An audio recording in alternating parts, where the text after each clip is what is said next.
G'day everyone, welcome back to SnowRunner Brutal Mode. We are back here again in Ontario, Canada.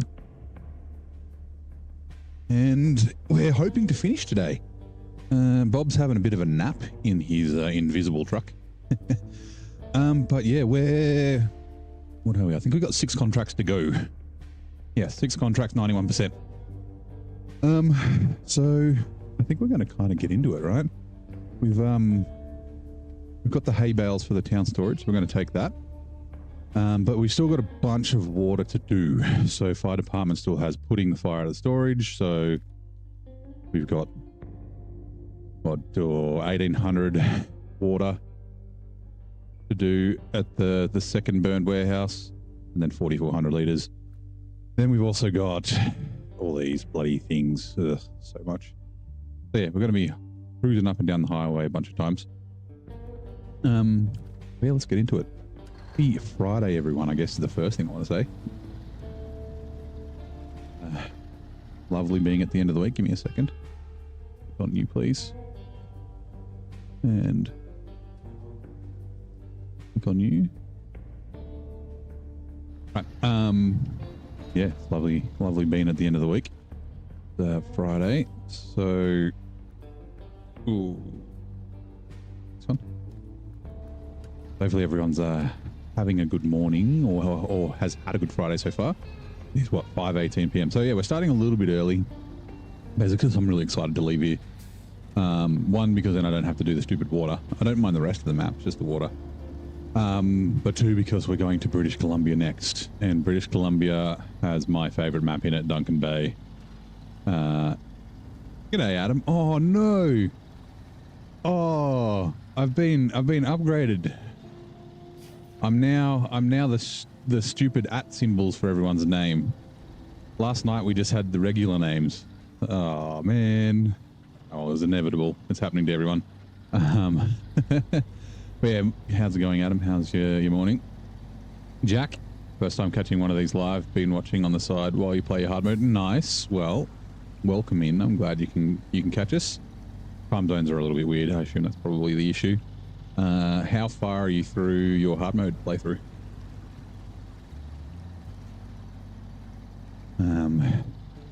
Oh man. So there's going to be names that I don't recognize. For those of you who don't know, YouTube has changed their policy, and they've been pushing an update progressively through creators.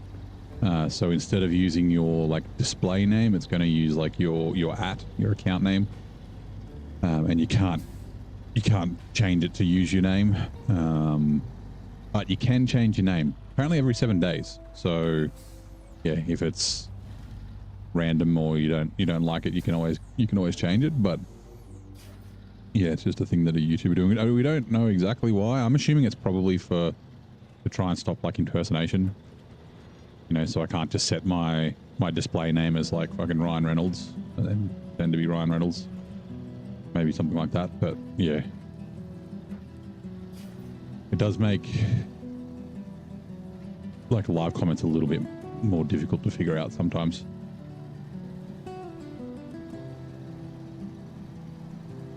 Ooh, careful. A second, I need to click this. Why are you not doing your thing? You just finished Maine yesterday, started Tennessee. You hate it? Yeah, Tennessee's the fucking worst. It's, yeah. You're attempting to sleep. Well, ooh. Oh, we got 0 in the chat. Also, where did you go?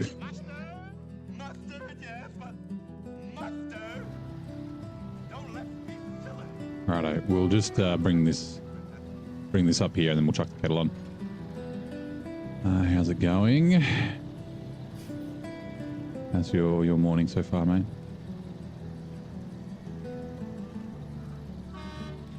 Bonk.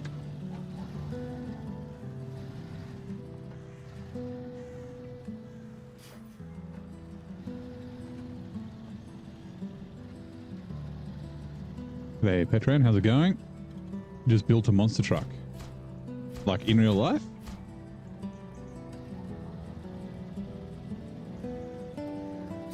that is pretty cool. Ooh, cool. Look out of the way, fence. We're going to leave this here in town.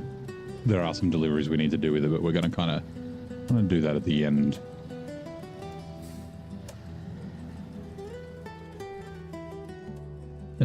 We need a GMC. Oh, hold on. Gotta get me tea. Pause. Give me a second. Let me put the kettle on. It'll only take a second for the kettle to boil. Had a chai tea with espresso after dinner tonight and wound you up. Now you can't sleep. Ah, rookie mistake. having caffeine after dinner. Yeah. Talking about the truck that I'm driving. Oh, that's the Fleet Star.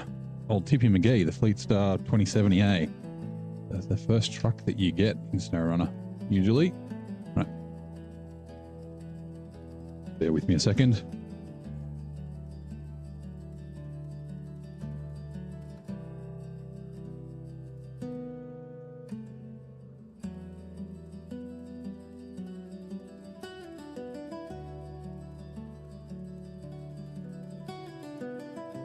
Alright, the kettle is on. Let me get my mug. It's in my office.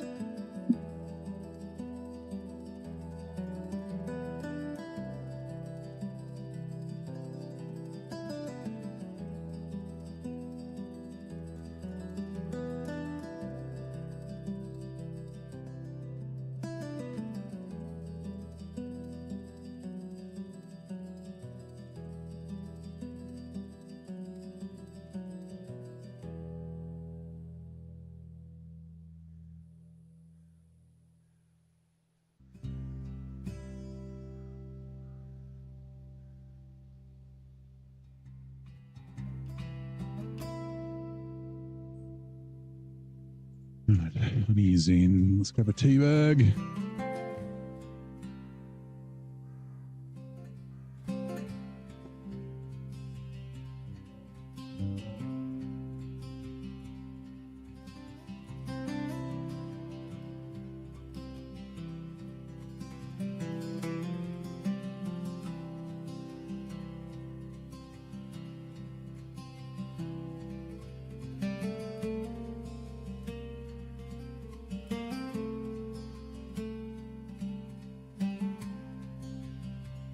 Kettle is done. Okay. This in here. And we will let that steep for 5 minutes.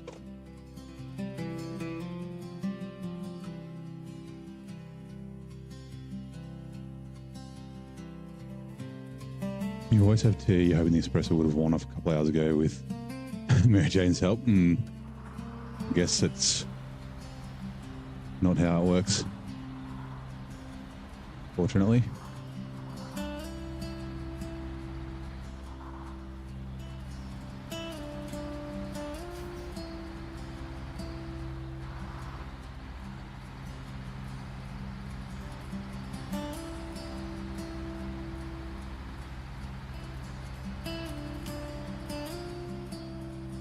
The running will be actually. Ooh. In 1997, the daughter of a legendary musician took the reins as a chief designer at the prestigious fashion house Chloe. Can you name her? No. Sometimes yes, sometimes no. Guess it depends on like what you've eaten and stuff.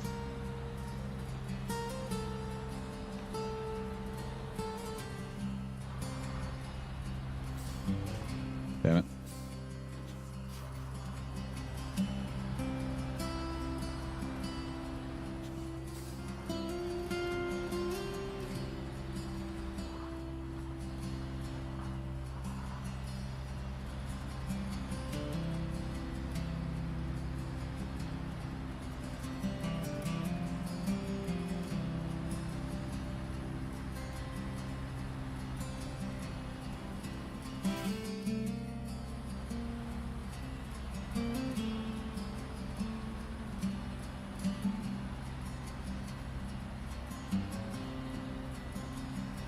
These will be slow going.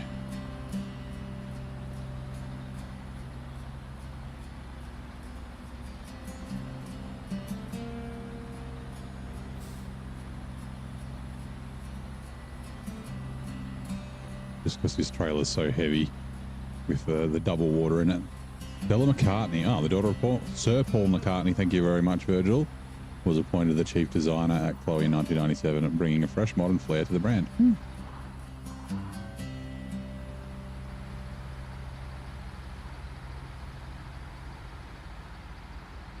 We'll top up with fuel.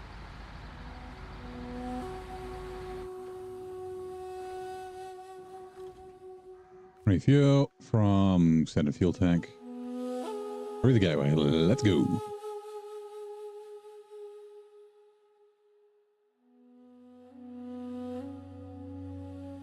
I will double check, but I'm 99% sure we don't have any tasks left here. Yes.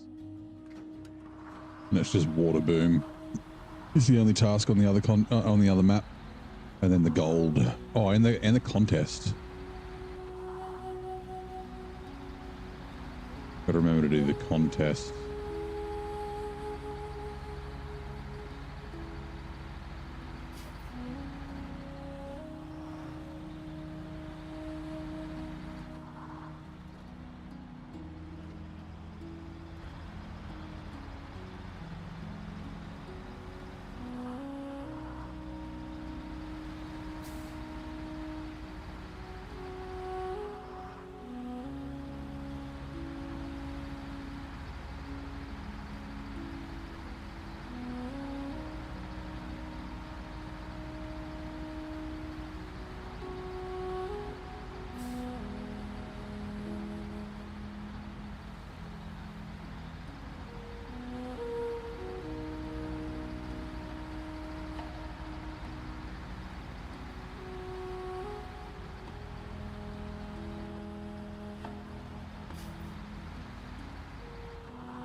Did my timer work?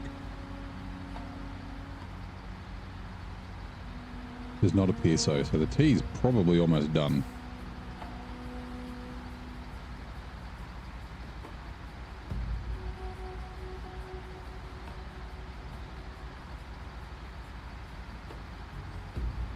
Right, let me quickly put the milk in the tea then. I'll double check that the timer didn't work. I've got 15 seconds left. All right, perfect timing. Right, let's do that.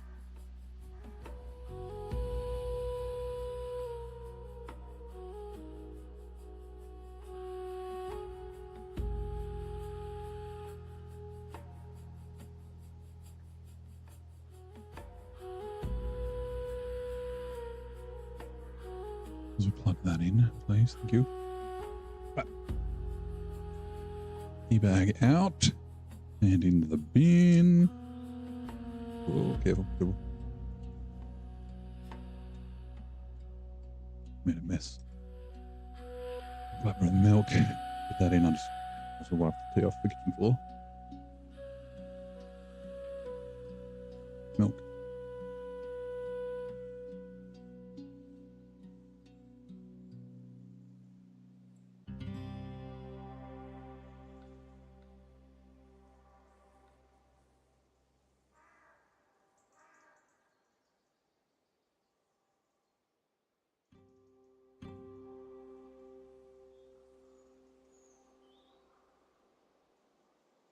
Right.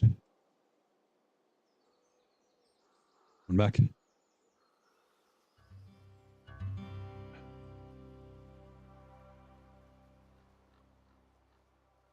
Just 2 seconds. All right, I'm making a mess.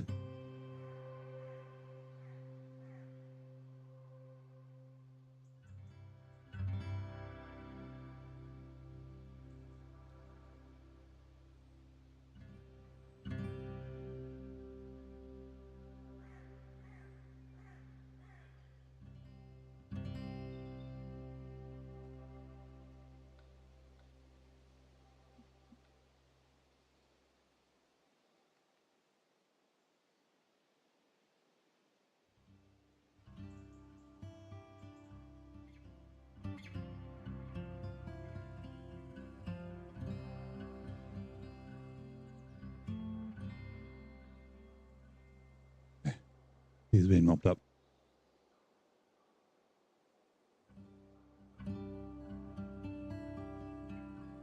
Botrix has correctly joined the channel. Okay. Thanks, Botrix. I mean to disable you. I was going to use you, but not anymore. Yeah, don't. All right, let's go. No more interruptions.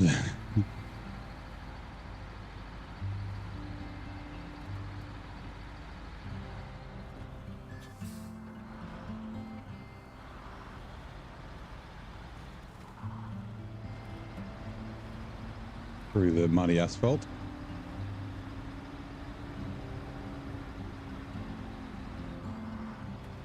Looks like asphalt, but it's actually mud.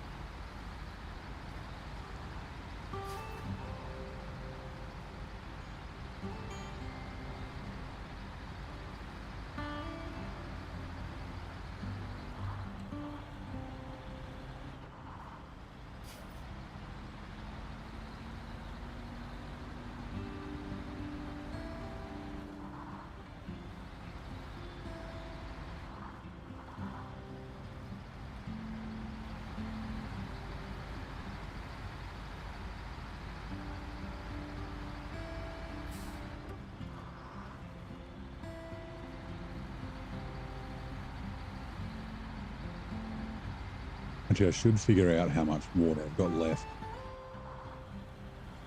and see if I should bring the Zix through at the same time.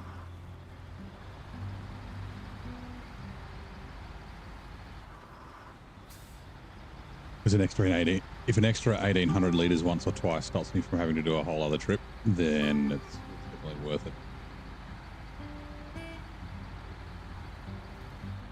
Now, I think we have to go this way, right? Yeah. I'll go drop off at this one first, and then we'll, yeah, head to the other one after, because the warehouse or whatever the crap it is down the end of this road.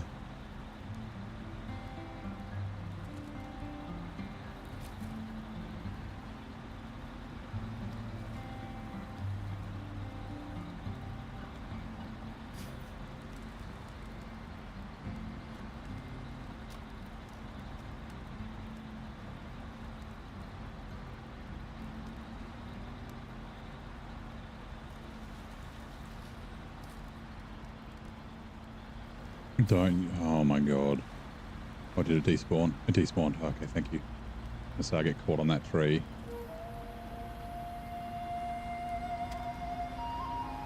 Go GMC. Honk. Come on boy, let's go. Rex it.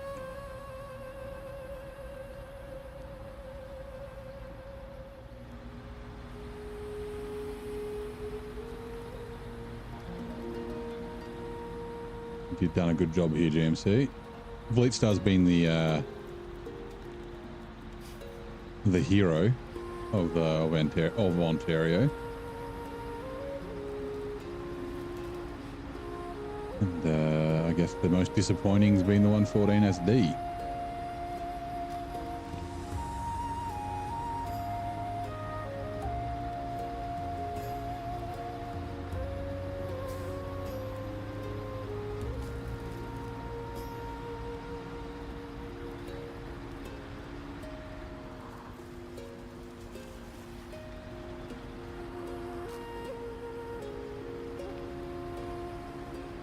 That's that one done.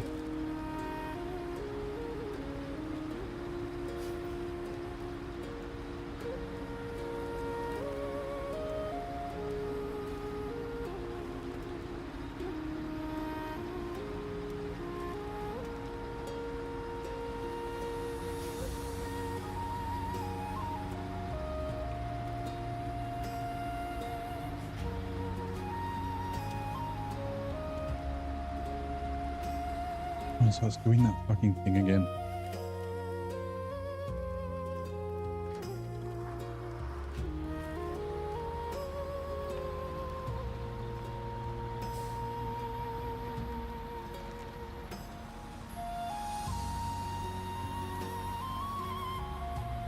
Oh no, I see one. I was about to say I don't see any invisible landmines, but there's fucking one right there.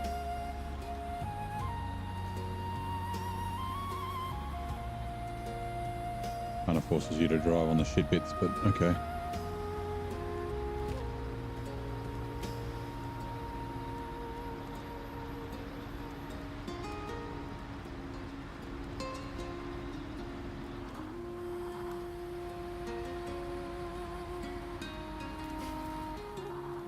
Now, 2,600 and 4,400. That should be 1,800 litres, like. Yeah, 1,800. Oh, wait, 26. Oh, yeah, 36. And then, yep.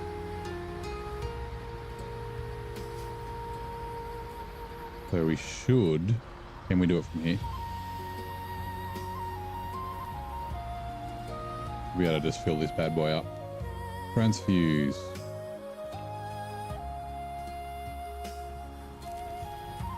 Oh, you know what? It'll be quicker if we just send the Zix with the 1,200 litres that we've got remaining as well to the next place. And then the GMC can just turn around here and head back to the gateway.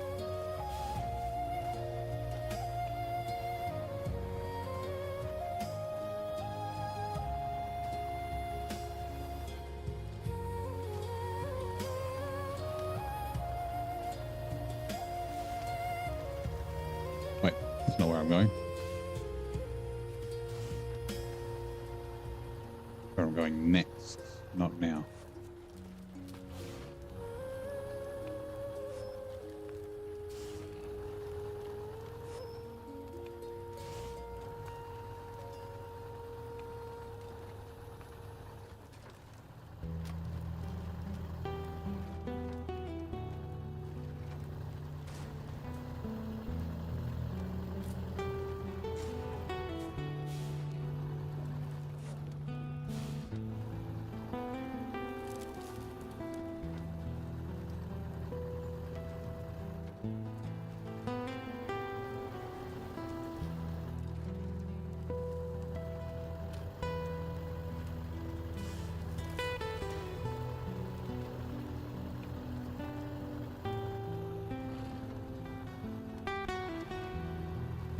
No, so we find out that that does despawn.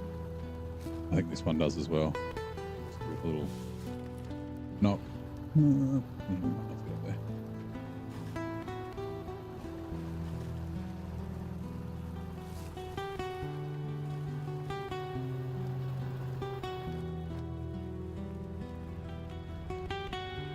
Wait.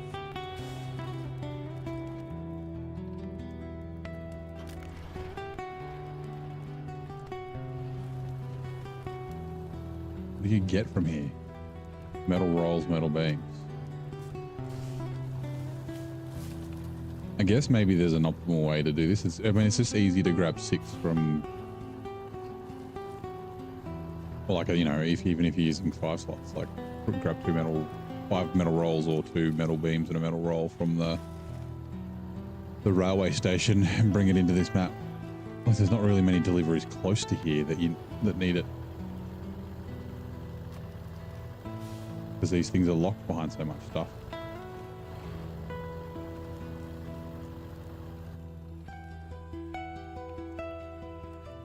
Huh. A little shortcut. Probably. No, it doesn't matter. We don't. You can just duck out to the road. It's not like it's that far. I would cut through there normally, but I can see all those invisible massive stumps.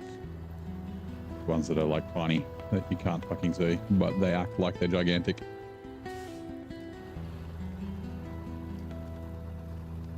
Ain't nobody got time for that. Nobody got time for that. Oh Lord Jesus, it's fire.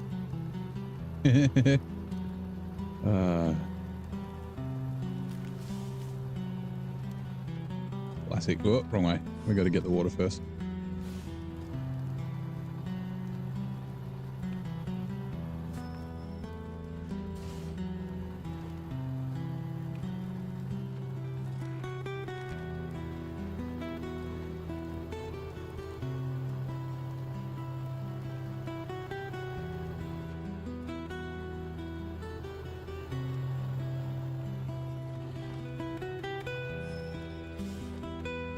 Fuse. Water carrier to the fire tank.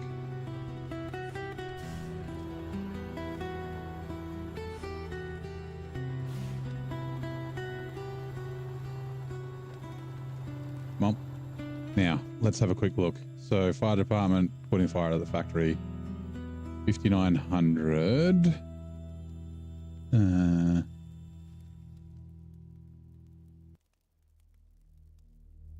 5,900 times by 3. 17,700 minus 80. Was it 1,200? 16,500 divided by 7,400.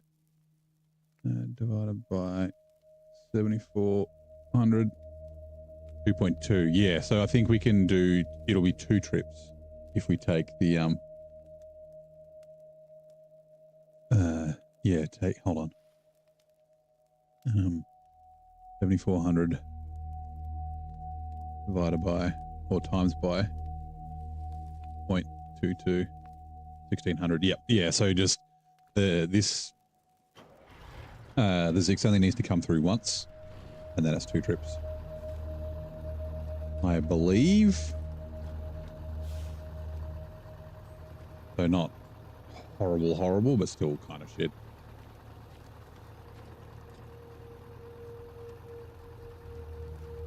Way better than the, that would be 4 trips just for this one contract. And all the other contracts would have been 3 or 4 trips as well.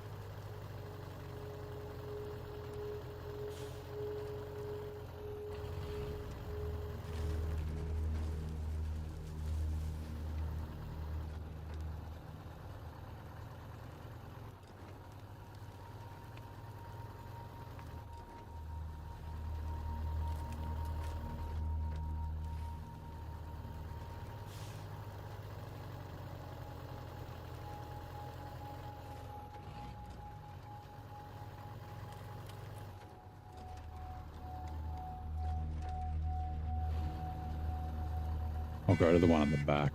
I think we'll still have to drive. I mean, the semi-trailer makes it through here. We've driven through here with trailers before, so it's fine.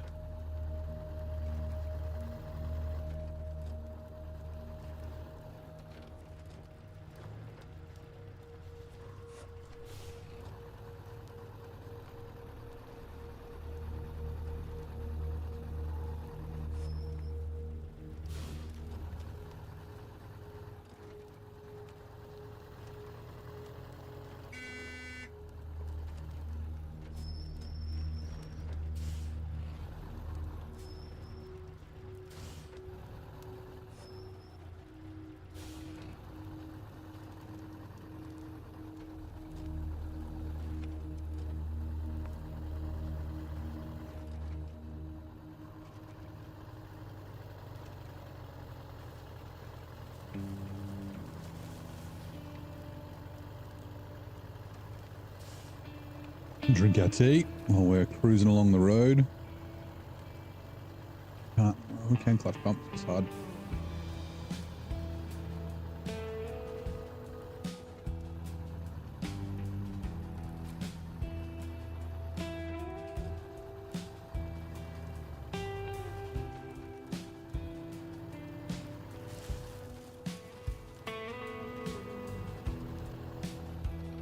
How much fuel is in here? Refuel 280. I think it's probably worth getting fuel out of. Like, essentially I want to empty it. I don't want to have to bring it back with us. We can if we need to, but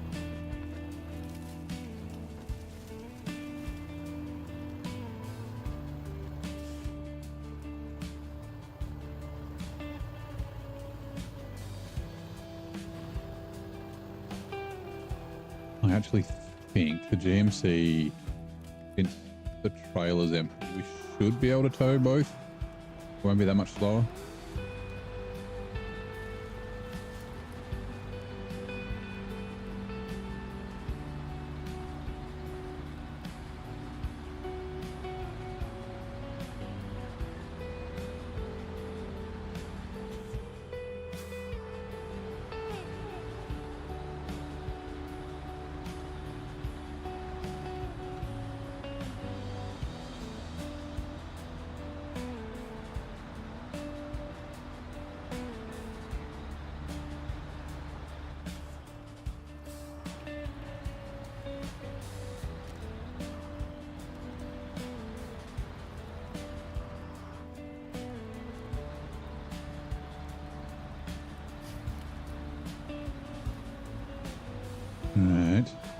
Come on. You can do it.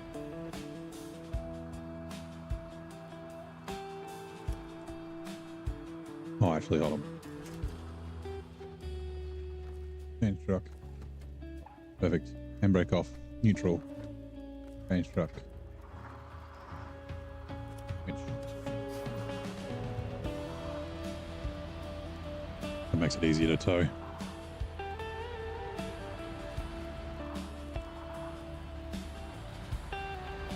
If we turn it on, it'll go back into gear, and then it'll put the handbrake on when I change truck. So.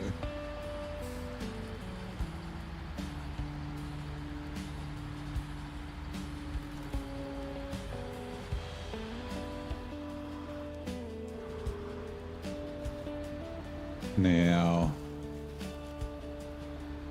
whoops. See if we can not tip the zigs in the hole. Like we did with the 114 SD. A little bit smaller. Oops, there's a tree there. Also, it's extremely close to us.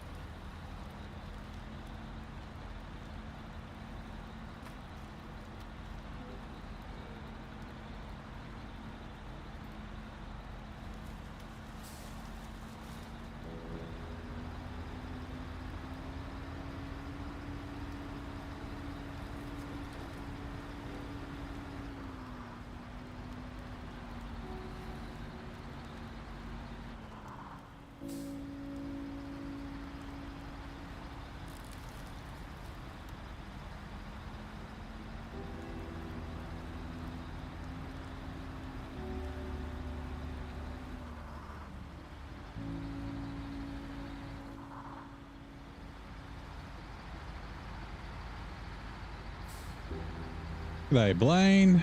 How you doing, mate?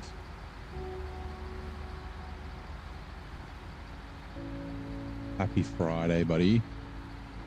Although I guess it's still Thursday for you. But hello from the future. How's your day, mate? Did I ask that? I can't remember. Anyway, I'll ask again.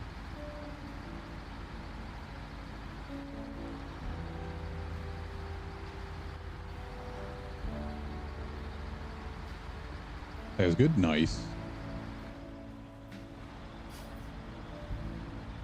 Me too. Yeah. But it's my last day of work for a week, and then I realized I've only got 2 weeks of work before I have like Christmas holidays as well. So I've only got 10 days of the year left. It's exciting and kind of crazy.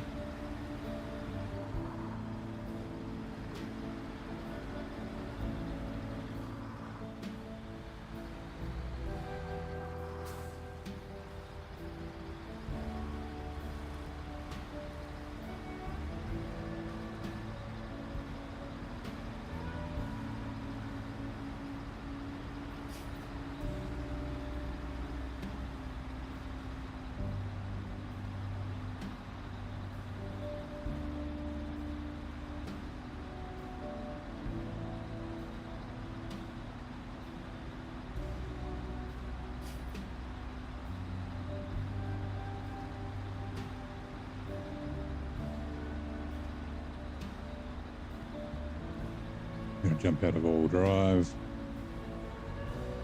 So we might grab like just a single bump or a half bump, like 2 bumps from the twin steer. So yeah, I kind of want to empty that trailer out. And that way I don't have to bring it back because it's not mine. I can't sell it. I can sell this though. We will take butthole. we will take this back to the garage. We can recoup a little bit of our money. I look to I think it's 200. It's going to cost me 233,000 to purchase the Averhorn, because Apparently I've got a slider crane that's spare. So that's good. Twitch ads are coming in 2 minutes. Oh, don't crash. Damn it. For fuck's sake. Did I just blow it up again?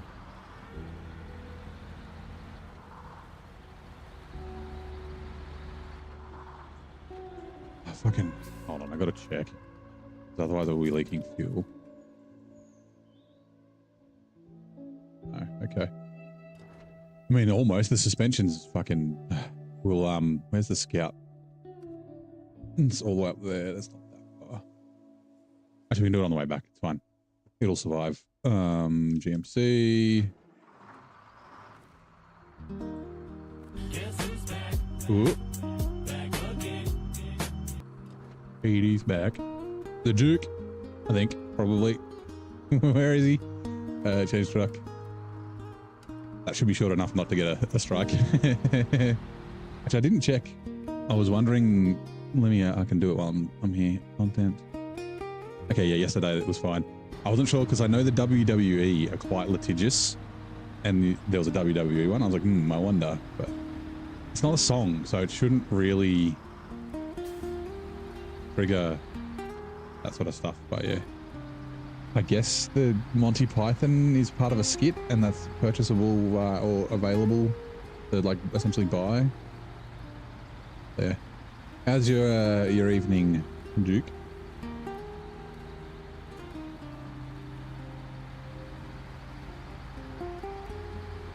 And how's your Thursday? Oh,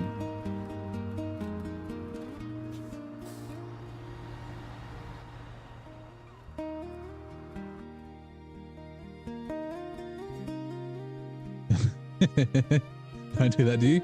Well, isn't it Thursday evening for you? Yeah, it would be, right? Or maybe even early Friday morning. I don't know what time it is in CET. 6, 7, 8, 9. Oh, it might be early Friday morning. Just coming up to midnight, maybe.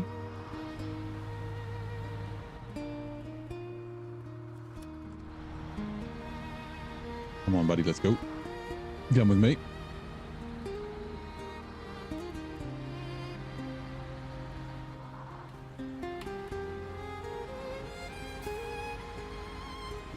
Wait. No, I'm confusing you with someone else. You're in Brizzy. Yeah, yep. It's sorry, it's Friday. Someone else did a oops, an emote yesterday as well. After you left.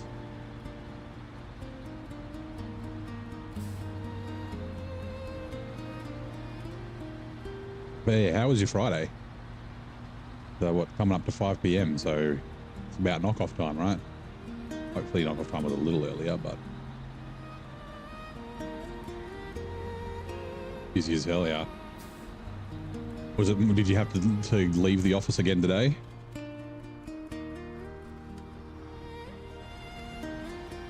Or was it a chill day? Knocked off at 2:30? Nice. You had to work for it, yeah. Kind of worth it though. I was hoping I'd knock off a little bit earlier than I did, but I was finalizing stuff for being on leave, so.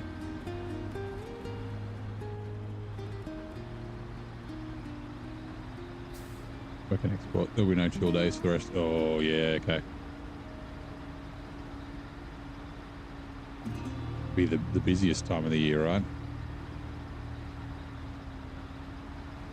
Shit going in, shit going out.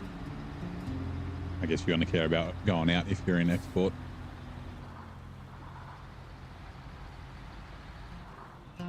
Butthole.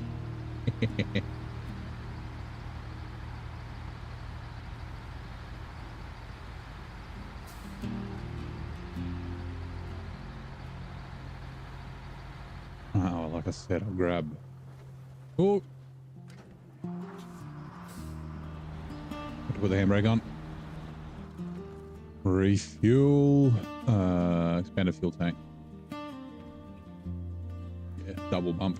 Where are we? Zix.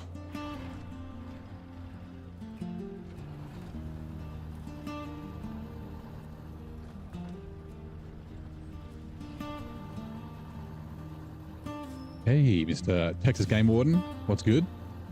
Friday, that's what's good. Friday after work is even better. I got a week off leave next week, so everything's fucking coming up Millhouse. How are you, man? Fly electrical providers around. Ah, PNG in the Pacific Islands, nice. They're all preparing for Christmas shutdowns. So many warehouses bursting at the seams in stock. So I spent a lot of time in Papua New Guinea a couple of years ago for work. Fucking loved it. It was so good. I was supposed to go to Solomon and Cook Islands and stuff as well, but it never sort of panned out. But yeah. The Earthworm ASX in SnowRunner is hard to get. No, it's not that hard to get. Port Moresby, mostly. Well, I was going to go to Ley, but yeah, like I was doing some work for some telcos out there, and then also some government work as well. And yeah, they were going to send us to Ley to do some infrastructure, but it got canned. Yeah, most of my time was Moresby. Change truck. I fucking loved it. I don't know why. I really enjoyed my time there. Change truck. Like other people in the company were like, I don't really want to go back there ever again. And I was like, no, it's fucking awesome. Now they were gonna fly because it's not easy to get to, right? Like because of the fucking mountains that's like basically split the country in half. Yeah, providing like electrical providers, because I mean I assume it might be the same in like the other Pacific Islands, but well, I mean particularly in Moresby, like the electricity grid there fucking sucks. There's like blackouts and brownouts like multiple times a day everywhere. Oh yeah, the unofficial roadblocks as well. Yeah. It is still following me. Yes, it is. It's funny, like, I don't know if you've been, sounds like you may have. Yeah, PNG Power is hopeless. But like there's, in the newspaper, like the number one thing that they have advertisements for, or at least what it seems like, the number one thing that they seem to have for sale in like newspapers and magazines and things like that are fucking gen sets. Like, yeah, everyone needs a generator. And it's not just little ones, it's like, yeah, ones for buildings and shit. They're just always being advertised, but yeah.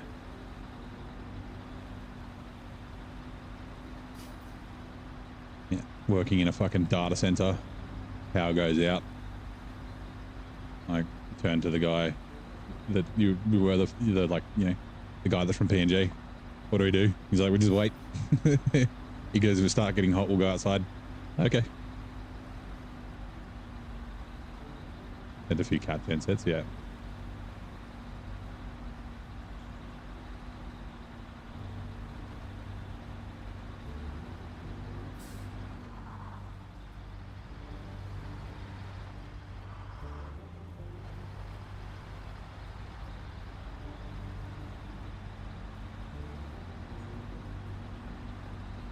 I assume that they also probably have them because there's like the remote like villages where they're just like really small communities. So if they wanted power, like they don't run power to them with power lines. So maybe they just have gen sets if they use power at all. Because it's some crazy amount, like it's like 90% or more, like 95% of the country live on $1 a day or less than $1 a day, like Australian dollars a day. And yeah, a lot of them are just like remote communities and that sort of stuff. Oh god. Your biggest customer is SPS. Probably will have dealt with them at one point.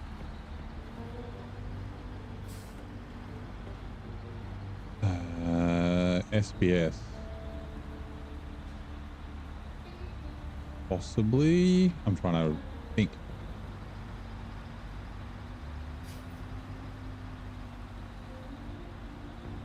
Well, I'm gonna sneeze.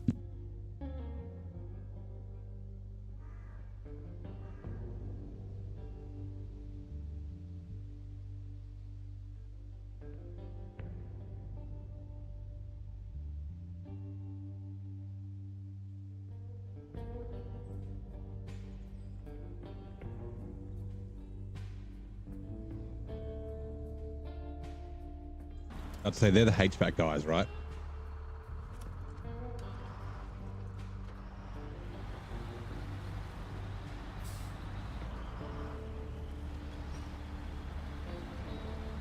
Yeah, I think they built a few of the data centers, or were doing things in some of the data centers we were doing work in.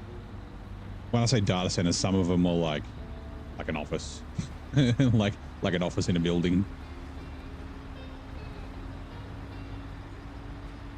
They just moved out the dude's desk and then put in a couple of racks, and then like a fucking house air conditioner.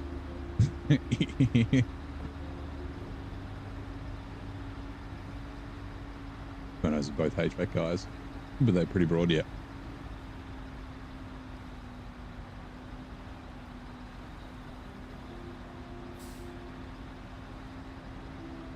Oh, that's who you were at the pub with. Oh, okay, that's crazy.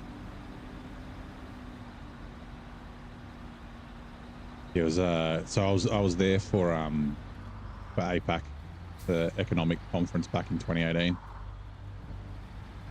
I was back and forth once or twice a week for like 3 months.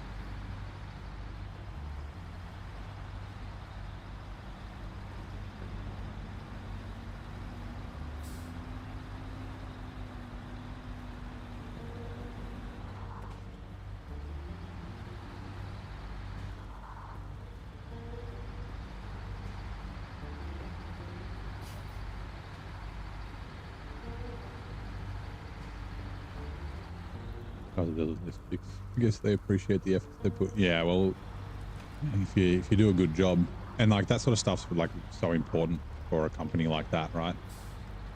So yeah, slow day, work out a movie playing in the background, nice. Always good. Being able to like not have to fully concentrate and that sort of thing.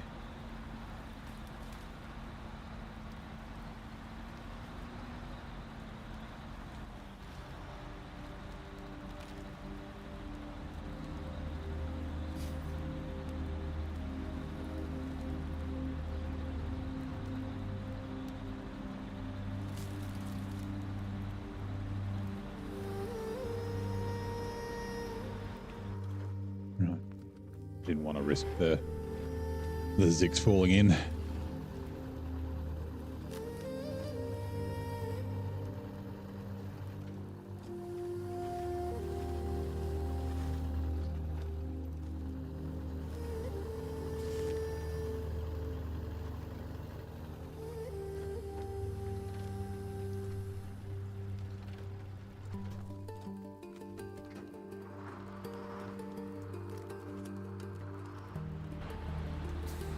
What was the movie that you had playing, Blaine?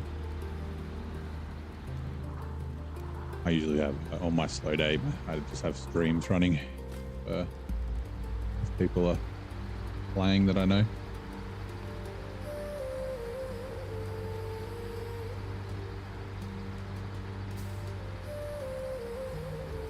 Like this music more than like. I love that. That's awesome.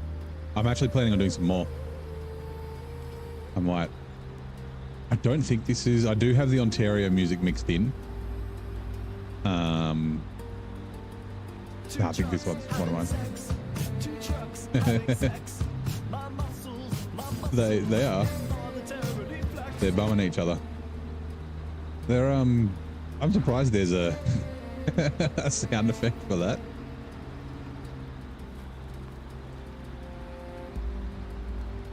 Yeah, just a little bit of doggy. Because like that's clearly a butthole, right?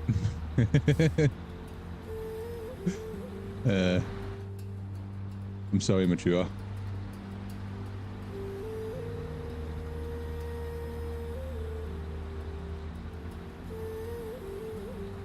Sisu. Why do I know Sisu? Don't think I've seen it. Pretty good. I have to write that down.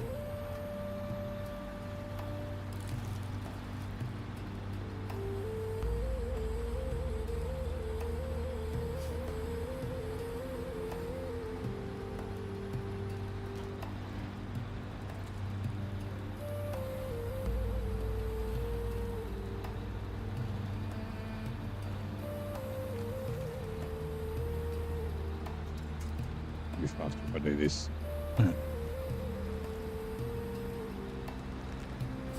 You're a seasoned blurt veteran, yeah. I can tell. I like set it up because I was like, I want sounds and that sort of thing. I have been meaning to set up like things that I can press, like on my Stream Deck. So what I wanted to do, and it's stupid because Stream Deck fucking removed the ability to do it. So I've had a flip counter before. I had it in Amur, and then like Zing has one that he uses, and so does Nate. So I had that set up, but my plan was to have it so when I pressed it, it would like grab a random clip of like someone falling over, or like those goats that fucking fall asleep, or that that fall over when you fucking yell at them and shit. Like play a random clip, and then also up the counter. And there was a way to do it so you could put a random action in a multi action on Steam Deck, the Stream Deck, sorry, and but you had to edit the config file, but then they like patched it so you can't do it, and it's like, why? That's stupid. Streamerbot for stuff like that. Set up a folder and play a random click. Oh, that's okay, because I do use Streamerbot, so that could be an option. The only problem I have with Streamerbot is because they use a global API key for Google. The YouTube connection basically stops working, and it's during my stream. It like resets overnight. And it's like, oh, can't you just make it so we can log in and just use our own personal API keys? Because you never reach your API limit. It's a global limit. So everyone that uses Streamerbot on YouTube takes up API calls.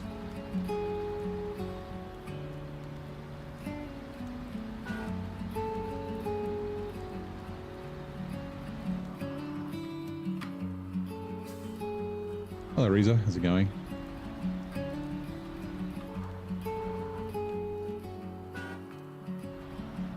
Yeah, Streamerbot's pretty good. I was going to do it with Streamerbot, but yeah, again, the API thing was causing an issue.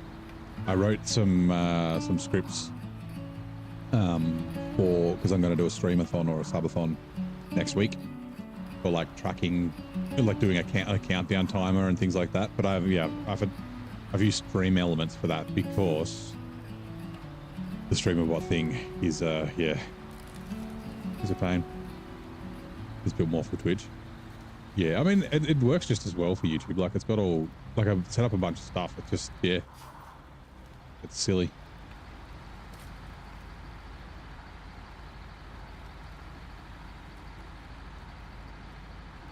Used to use it before you got a bit too busy for Twitch, yeah. It is very, I mean, it's basically anything you can, like, you can write a script. It's got a bunch of cool built-in stuff as well, but, like, yeah, you can pretty much get it to do anything as long as the API, whether it's Twitch or YouTube or whatever, supports it. Then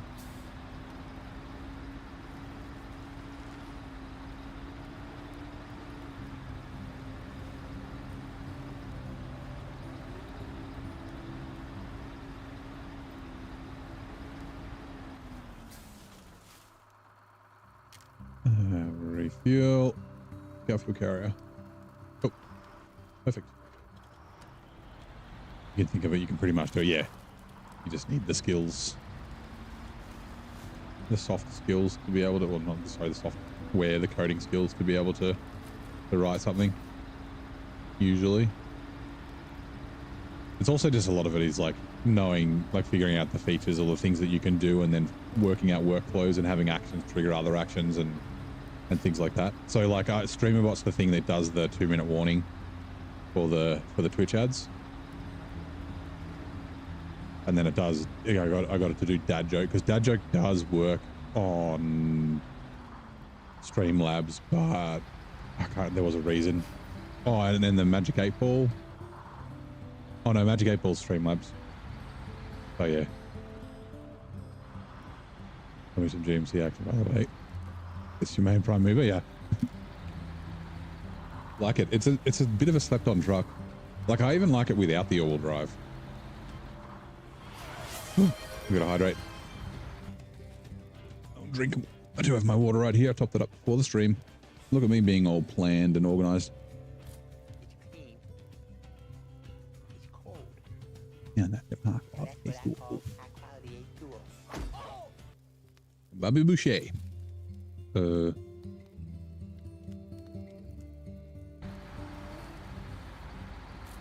I'll take this back to the gateway, and then we'll just deliver that water from ye oldie Zix. Hey, Papowski, how's it going, mate? Welcome in.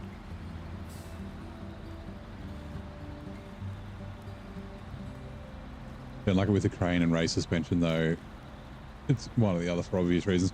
So, what tires do you run on it? Because it's still kind of tippy. I think it's better as a semi-trailer truck. It's not bad as a 2-slot, but yeah, the race suspension, just the bouncy and kind of makes it tippy. But the Jat tires are wider than the regular tires, so I run the Jat MMD 3s. No, OMD 3s, sorry, not MMDs. So they provide a little bit more stability instead of the UOD 2s. And now that's what I call high quality H2O.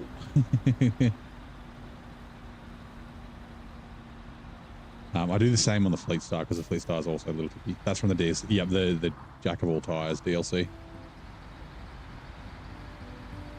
Otherwise, yeah, if you don't have the Jat pack, then UOD 2s is probably the best tire for it.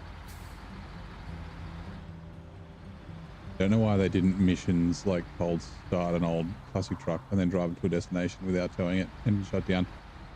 I mean, that could be a thing in SnowRunner too, right? Because it's a thing in Roadcraft. But the thing is, I guess, oh yeah, I guess they could have it with like no saddle and like have like a curtain side so you can't load cargo into it, or have it so you have to deliver cargo as well, like. Because otherwise people will just use the truck. They'll just be like, oh, it's a free truck to use for the region. Because that's what we do with trailers, right?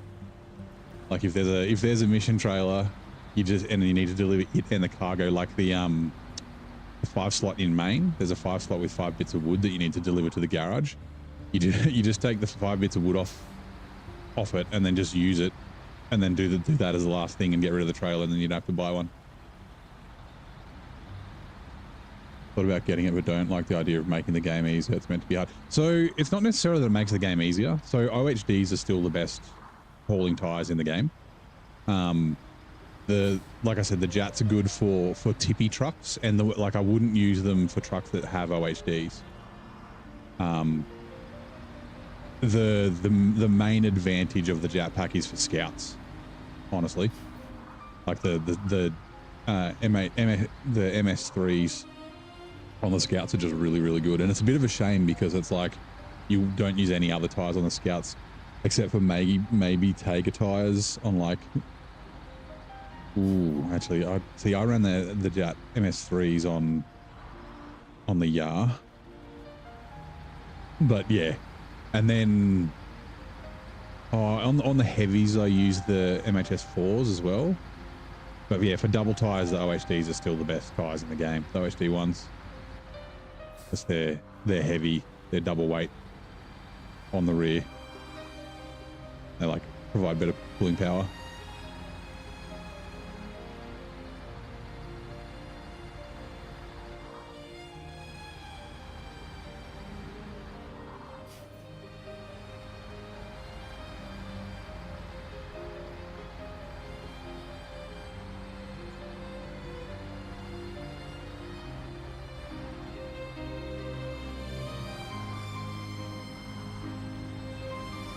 Yeah, for with the Scouts, it's kind of one of the similar reasons why I'm like, oh, I really like the upgrades to the GMC and the Scout 800, but like the fact that it makes Michigan a lot easier. It's like, I kind of like the fact that Michigan's a bit difficult, but yeah, like my first hard mode playthrough, I put the jats straight on my CK 1500, and that made the region a lot easier. But then for brutal mode, I was like, yeah, I can use the jats, but only when the regular tires unlock. So if I don't have all terrains unlocked, then I can't use the jet all terrains, even though they're available, things like that. Right, we're just going to leave this here. We'll do the Zix.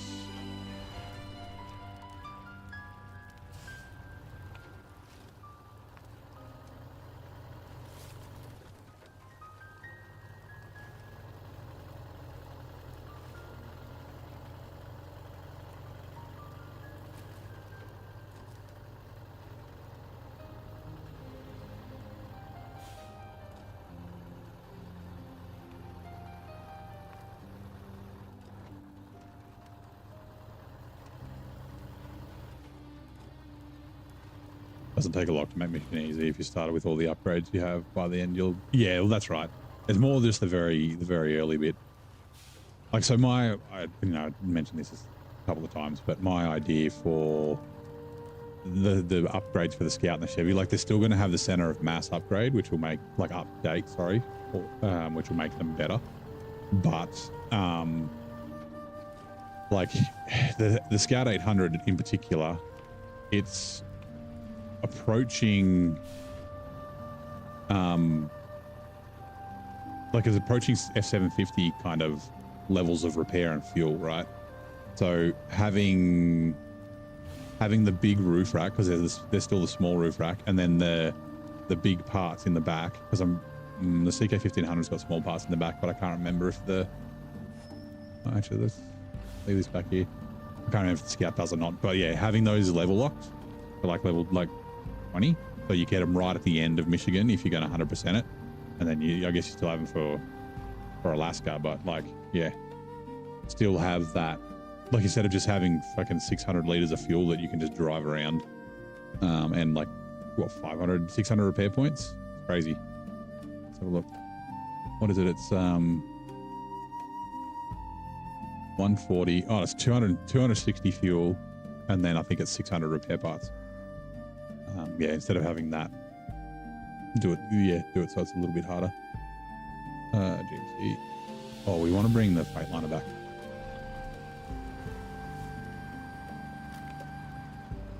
Use the Scout 800 as your main Scout the second you unlocked it. So I did the same thing in regular mode, but then I tipped over a bunch of times and got the shits with it. So the way before the update the other day, I'd run the Scout 800 with regular size, like the regular suspension. Then the biggest tires I could put on with that regular suspension, then no roof rack. And then it was still a little tippy, but that made it not quite so bad. Extended supplies is like 3. Yeah, see, that's way too early.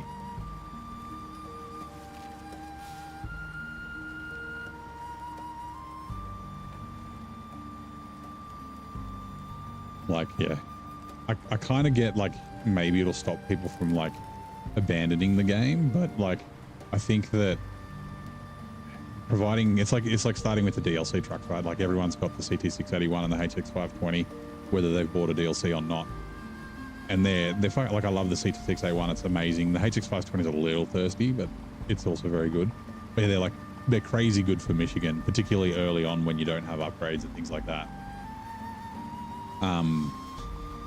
And it's like it inhibits your ability to be a better player. I think early on having a little bit of difficulty is good, because it teaches you how to like, you know, pick your routes and that sort of stuff.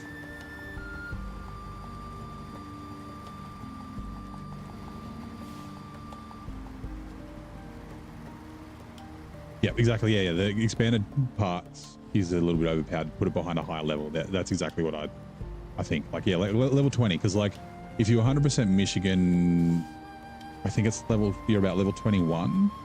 I think it's, is it 21 if you've done all the contests 5 times?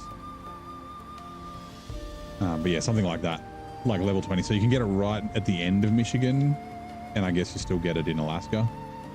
But if you're jumping around, then it'll take you longer to get it. Like, you'll be in more maps. I mean, like, if you don't 100%,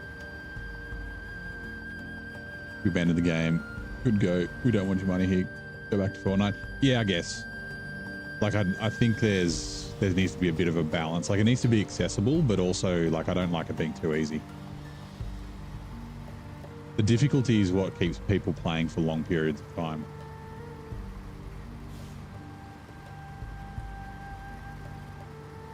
Oh, I guess there are people who play with mods and the game's really fucking easy. And they play a lot still, so...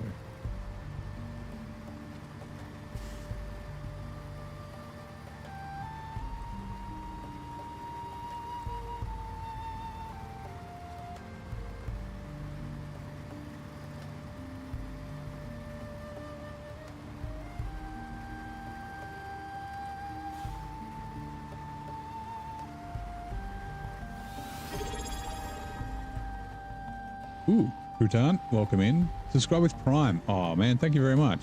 I appreciate it. I am, oh, it's doing another thing. I'm glad you're enjoying the stream. Or at least enjoying it enough to give us a follow with your Prime sub. I do appreciate that very much. What does the bot say? The Crouton76 just subscribed. While the rest of us brace for ads, you'll be cruising through Ontario ad-free. Enjoy those perks. Well, welcome in. How is your... Oh, I should have repaired. Too late.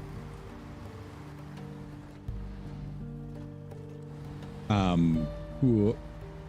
How's your day going? I assume you probably play SnowRunner? If you do. What is... Ooh, let's think of a good question. What's your favorite logging truck? What do you use for logs? Either shorts, mediums, or longs. It had nothing to the fact that there was a GMC there with a medium log carrier and no trailer. Can you pack the Scout 800 on top of a yellow maintenance trailer? Probably. So as long... I don't know if it's maintenance trailer here. As long as all 4 tires are touching the trailer, then you should be able to pack it. Right, change truck. Not Paystar GMC. Refuel. Fuel tank to me. Go. Well, the question goes out to you as well. What is your favorite logging truck?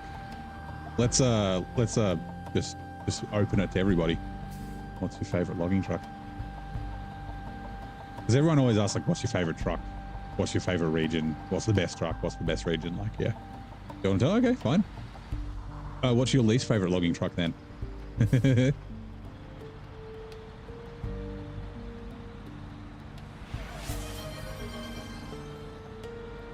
What the... Oh, we got a hype train. Thank you very much for the hype train. So, well, hold on. Because that notification pops up there. How... I still don't know how hype trains start. Is it just because of the prime sub, maybe?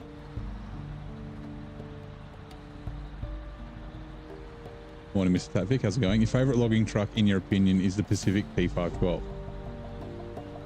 I haven't used a P512 for logging, but it is quite a good... I do like the P512. The problem I have with it is it's got a 200-litre tank and it's kind of thirsty. Like, I think it's a perfect candidate for a buff. Like, while they're buffing trucks. And they did say before they said they're working on doing updates for the Pacifics and for the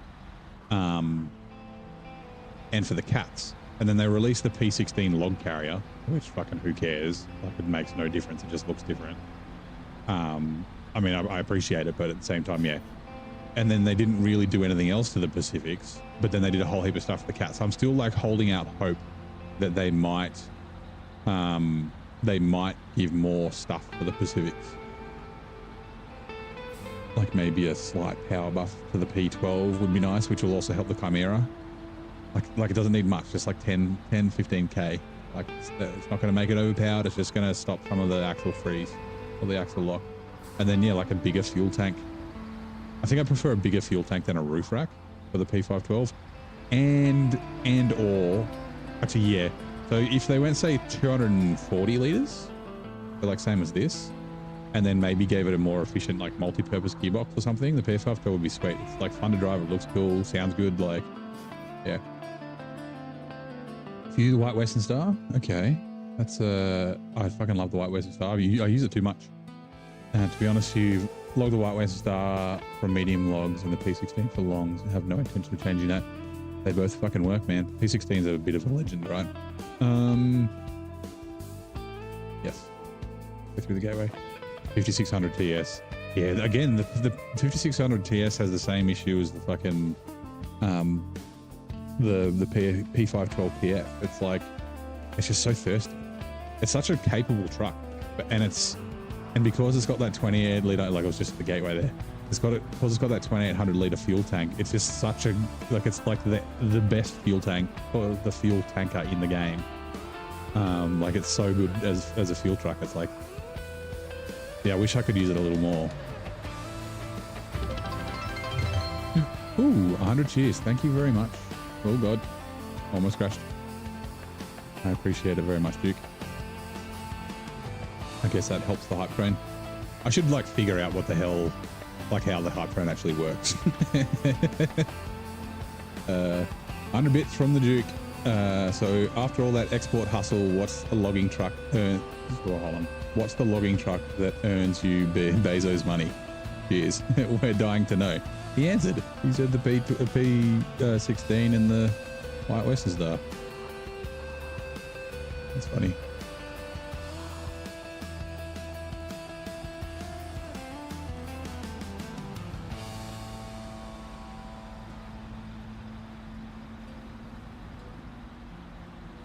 We need the hype monster. Yeah, the bot's not paying attention. Trying its best.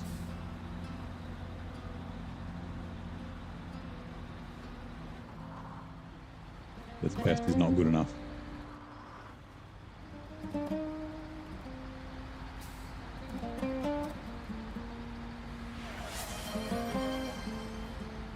G'day, Eagle. Got a stretch? Oh, I didn't do the animation. Hold on, let me get up the top of this hill and I'll give it a pause. And a stretch would actually be kind of good. I've been sitting down for a couple of hours. How's your day, Eagle? Right.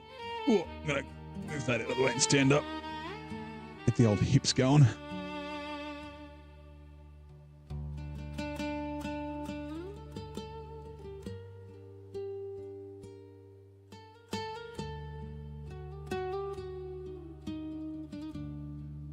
We're asking everybody what their favorite logging truck is.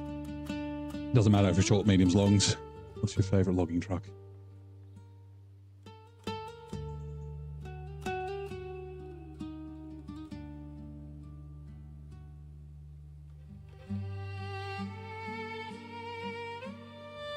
Right, okay, back down.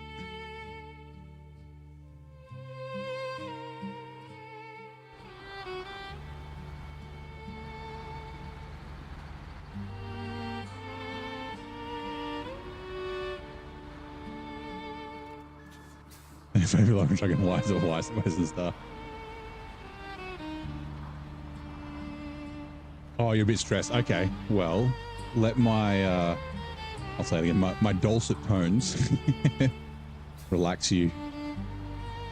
We don't have to really go into the minefield anymore, so there'll be no like stressful, crazy swearing like last night. Like using the P16, yeah. Truck that gives authentic vibes. Yeah, I mean, it's a logging truck in real life, right? I don't think of what mine would actually be. So like, oh, actually, yeah, I do know. The Forester. Actually, no, you know what? The Pinnacle. Like the Forest is amazing and it's like really good for overloading. The Pinnacle's still pretty good for overloading. But even if you're not running the Forester with like, if you're not overloading, then running the Forester with a logging trailer plus the logs, so you can do 2 loads, and whether it's a mediums and a shorts doesn't really matter. But the Cat 745C, now that it can tow trailers, It doesn't have a crane, which is not great for hard mode, but like that's definitely optional. So they're I guess my medium and short log carriers. For long logs, that has of 7. And the reason you're free to overload, that's fair. Yeah. I'm not overloading this playthrough. I did in the last one. I do like the challenge of overloading. It's a lot of fun. But yeah, like the Azov 7, and the reason I like it is because it will do long logs and a crane. The P12 does long logs and a crane. It's pretty good with long logs too. But I think the Azov 7 sort of edges it out. And that means you don't need to have like a separate crane truck. So you could do the Azov 7 doing long logs and a crane, and then have the Cat 745C for your medium logs and not have to worry about the Forester. Yeah, yeah, that's right. The Forester was literally built to chop and haul logs. Yeah, it's not surprising. It's a great logging truck. Heidi's your favorite logging truck. Heidi's a great fucking truck. Does a lot of things very well. But then, so another truck that's really, really good for logging, and I think, oh, I wonder how high the saddle is. So with the logging semi-trailers that I've got, the modded ones, it sort of breathed life back into the truck. But the Derry Longhorn 3 is really good for logs with the semi-trailer.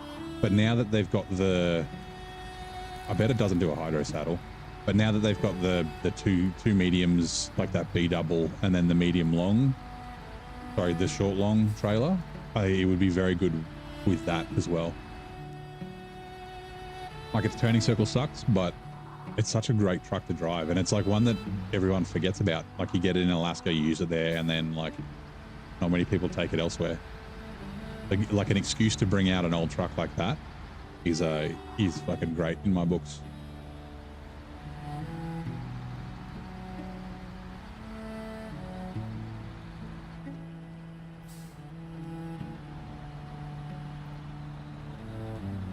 Hype train ended at level 1. It's okay. Arrived at the station.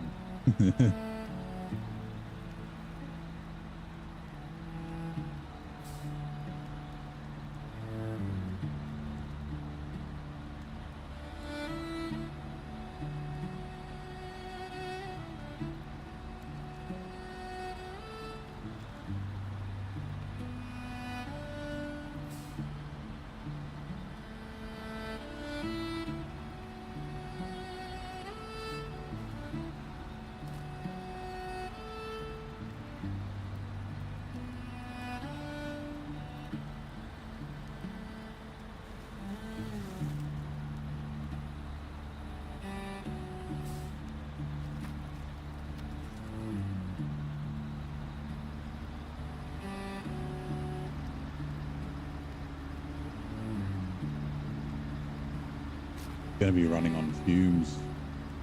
I think this is the last we need to do here in this map. I think.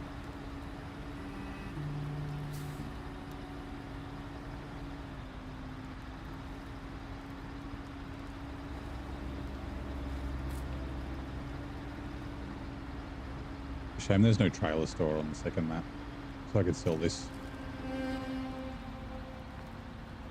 Actually, is there a trailer? No, it's fine. I say, is there a trailer store at the train station? It's like, yeah, but then I need to buy a trailer, so like, don't need to waste my money. Hopefully it doesn't take long to wrap it up. I really want to get to British Columbia. I fucking love Duncan Bay. It's like, it's my favorite map. My favorite individual map. North Peak National Park I could give 2 shits about because it's pretty average, but Duncan Bay, amazing. Now, if I've miscalculated, I'm going to be a little angry.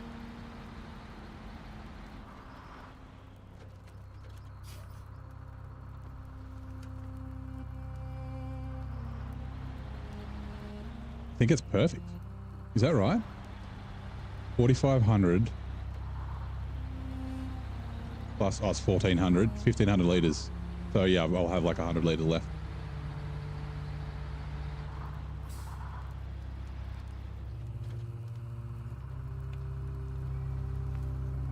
Yep. Drain the water. Change truck, so it does gets rid of that. Nope.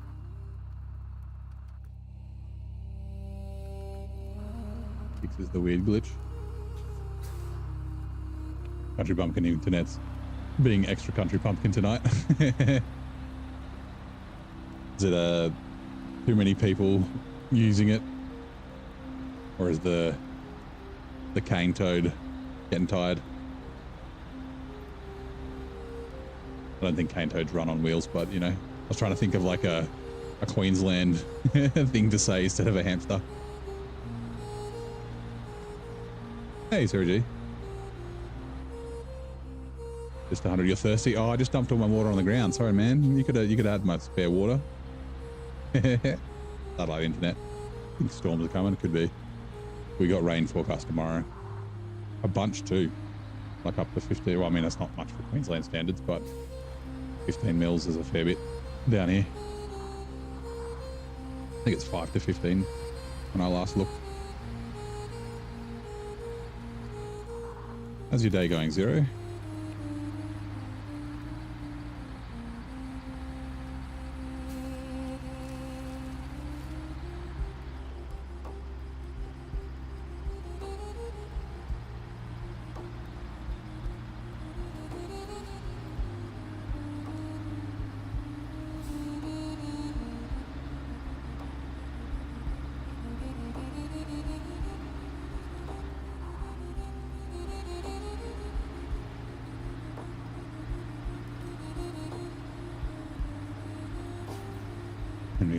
Inline stops at the start of your street, and it's 10k to get it to the house. And they don't have, so obviously they got fiber to the curb, but that doesn't, like, you still have to pay. Oh, it's not to the, yeah, it's fiber to the street, right? Not fiber to the node. Yeah, okay. Kind of sucks. Refuel.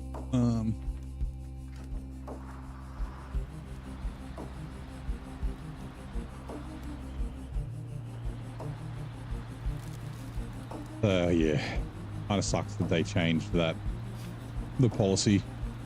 Actually, too far away now. I was going to say I can delete that trailer. Easy day today. Mine was a little busy because I've got a week off next week, so I was like finalizing shit. I think there's a couple of things I might have to log on to send messages tomorrow. But yeah.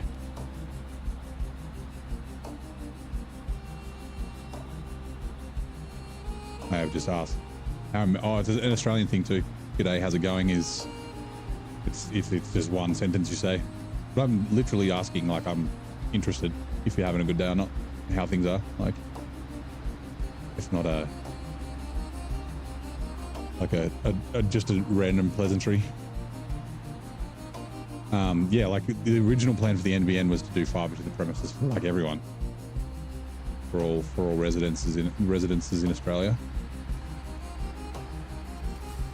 Or at least in cities. But yeah, the government changed and they rolled that back and made a worse product.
We'll probably leave a bunch of trucks here, and I'll just drive them back to the garage off stream.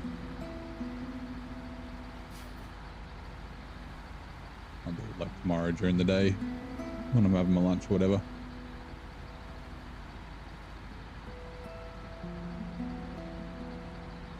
Why are you slowing down so much, Con? Better double check. Right, so we definitely don't have any tasks. Fire department's all done. Ontario administration's all done. So it's just serious business. What else is there? 3. Water boom? Oh, the other one's a contest.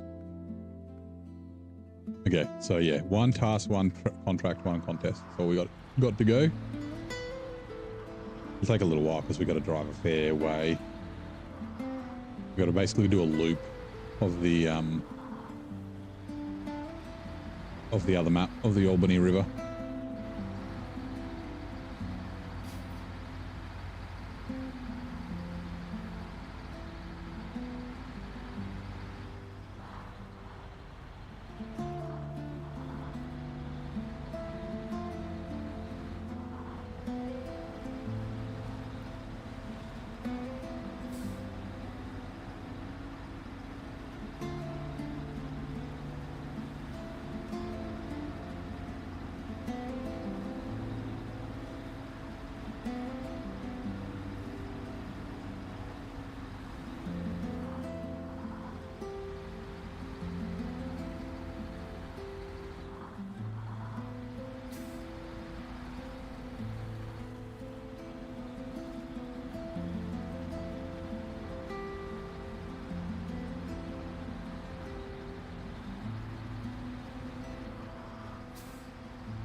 Careful. Okay, we're good. Mr. Drifter.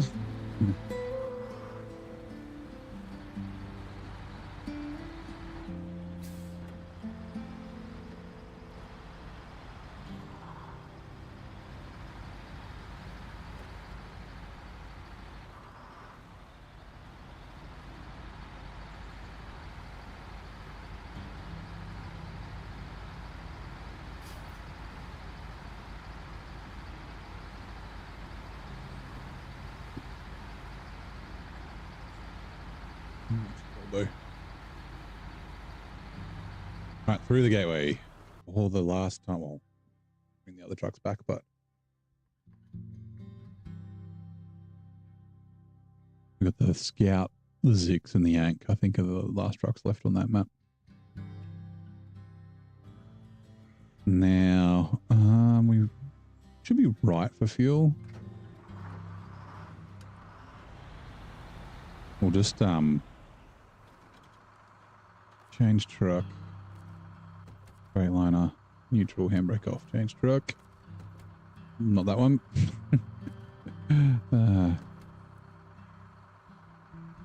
Not that it really matters, but we might need to take the 5600 TS to go top this up once it's done its thing. Sorry, not this, the Tippy McGee.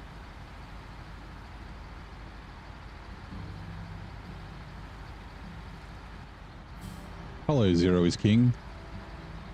Are you other Zero? I've YouTubers added me to the. Yeah, you are. Okay, cool. They've rolled out the @ symbols for me. Everyone's on their @ symbol. I've been rolling it out to people in slow time, so we don't. Yeah, I see everyone's @ names now in the chat. much lament.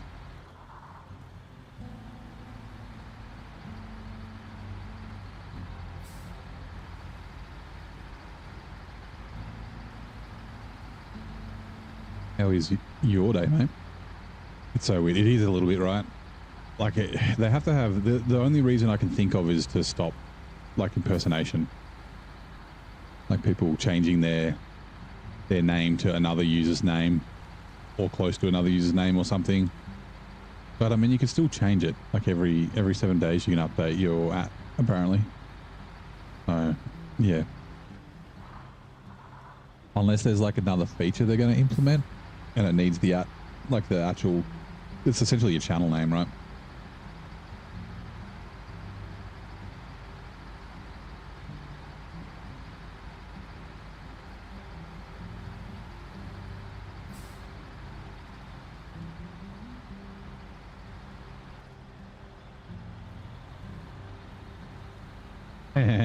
Could have named yours @ so you'd be @ Actually, I didn't end up doing it. I was looking at ats the other day.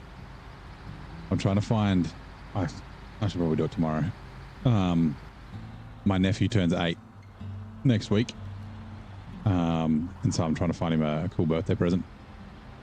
And I was like, ooh, Star Wars toys maybe would be interesting. I don't know if he'd have the excitement for an @ as what I would have had when I was a kid. He hasn't seen them, and I don't think he's really seen like much of the Clone Wars or Star Wars Lego. I would like to get him into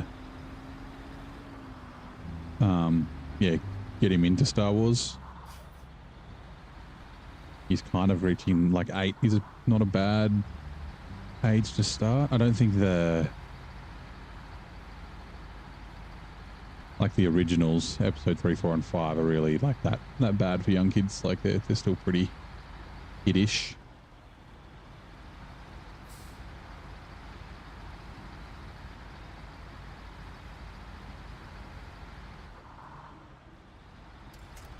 Right, you can come off.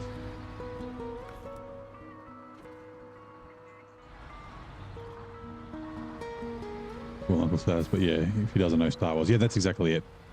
And then I was like, oh, I could get him a lightsaber. Like he knows the name Darth Vader. He doesn't really know who he is. He might know random bits and pieces from school. Like he knows about like Minecraft, but he's never played it. And like he knows about Roblox and things like that. He's got a Switch, but he hasn't played Minecraft. And then like there's been some Harry Potter ads on TV recently. And every time it comes on with a Harry Potter thing, he's like, oh, Harry Potter. But I know he hasn't seen the movies or read the books. I think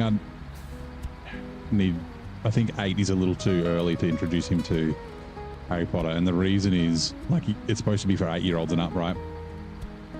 The first 2 books are 8, 9-year-old would be fine, but like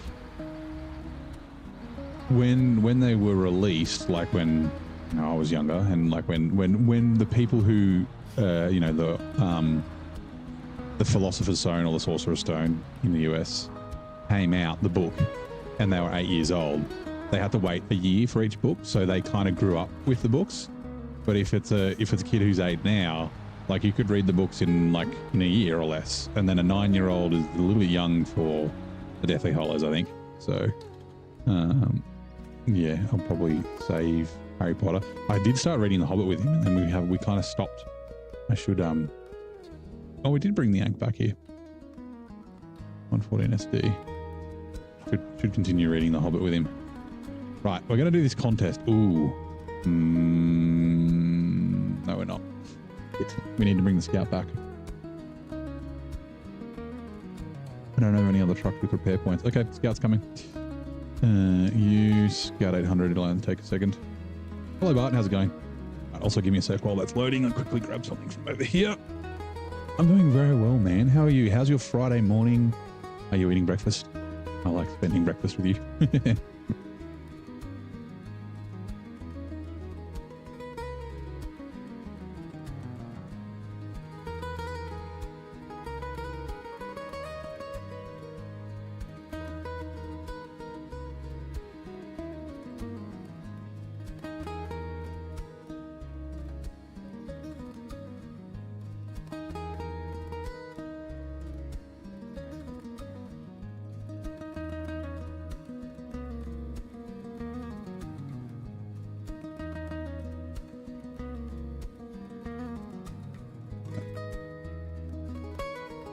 Twitch headers are coming in 2 minutes. Okay, it's probably less than 2 minutes by now, but yeah. Oh, this doesn't have... It's out of repair points. Shit. Where is there one in the north? I can't remember. No, not Burnt Forest.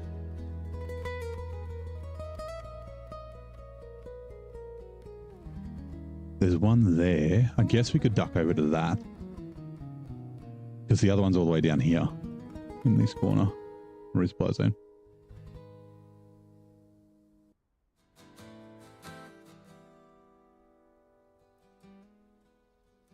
For some reason I thought there was another one up here. I must be just thinking at the fuel station.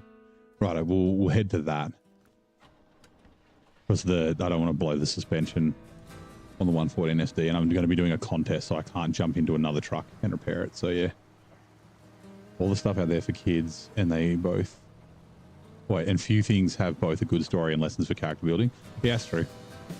I mean, you don't necessarily need, like, sometimes it's just being lighthearted is good enough, but like, yeah, those sorts of things are also good. Of course, you're eating breakfast today is a training day. So you're really happy? Nice. Probably buy some stuff for biking. Oh, cool. I assume you mean mountain biking, or are you talking about motorcycle biking? It's off a leather jacket. A skull cap. Bandana maybe. Careful, don't crash.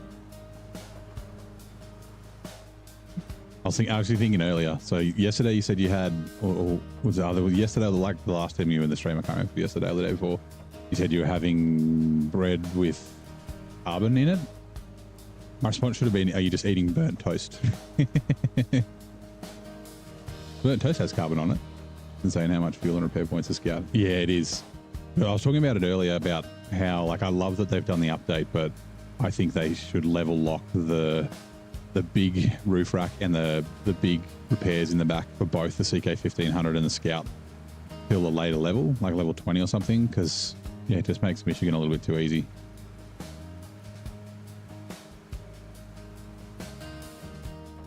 Through the gateway.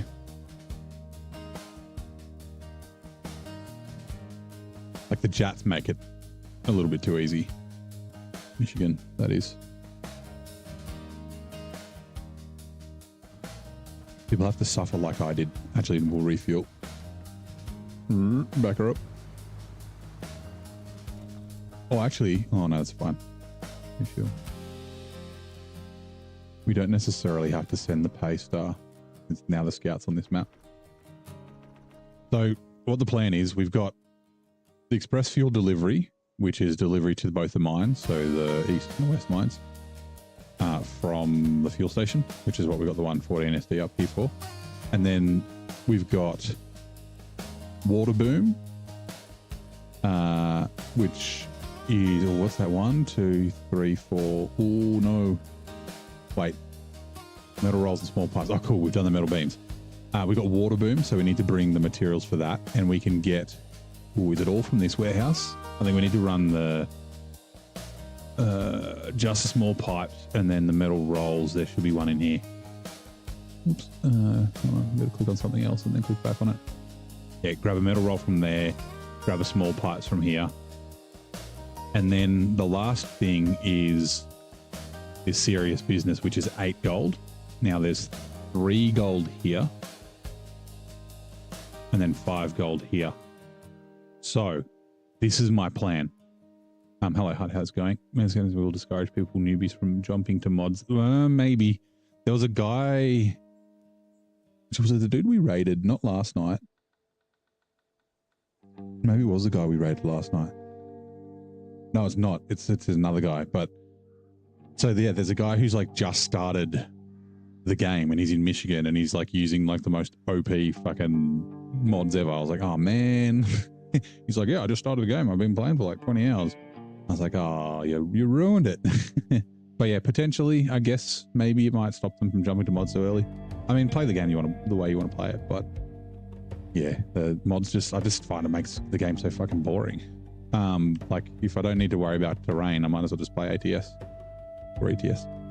Anyway, so my plan is with the 114 SD, get the fuel from here to deliver for the contest, which goes to the mines. So there, and then there, right? And that'll be the end of the contest. Yep. And then I leave that here. I grab the Tippy McGee, the Fleet Star, go up and grab the metal rolls from here, come back down, grab the pipes from here, come through, grab the 3 gold from there. So that's 1, 2, 3, 4, 5, that's 6 slots.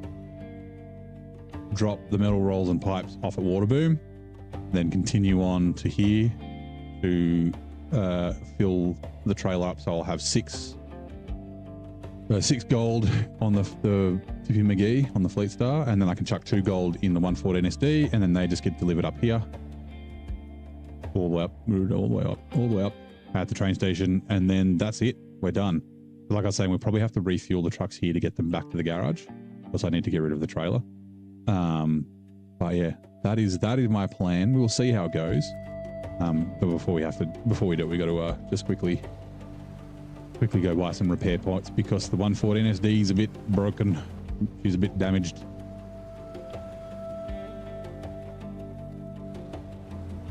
We'll see what shenanigans happen. Like, I can imagine us getting stuck or tipping over or something in one of the trucks. The 114 SD is going to be a candidate for that while I'm doing the contest. It'll be a bronze gang. We'll just take our time. Oh, I hope it's not I should have gone this way. I hope it's not like a cabin only or something dumb like that. You should have a disclaimer when you open the mod hub for the first time. Some mods can be somewhat ruin the game. Yeah, I wish.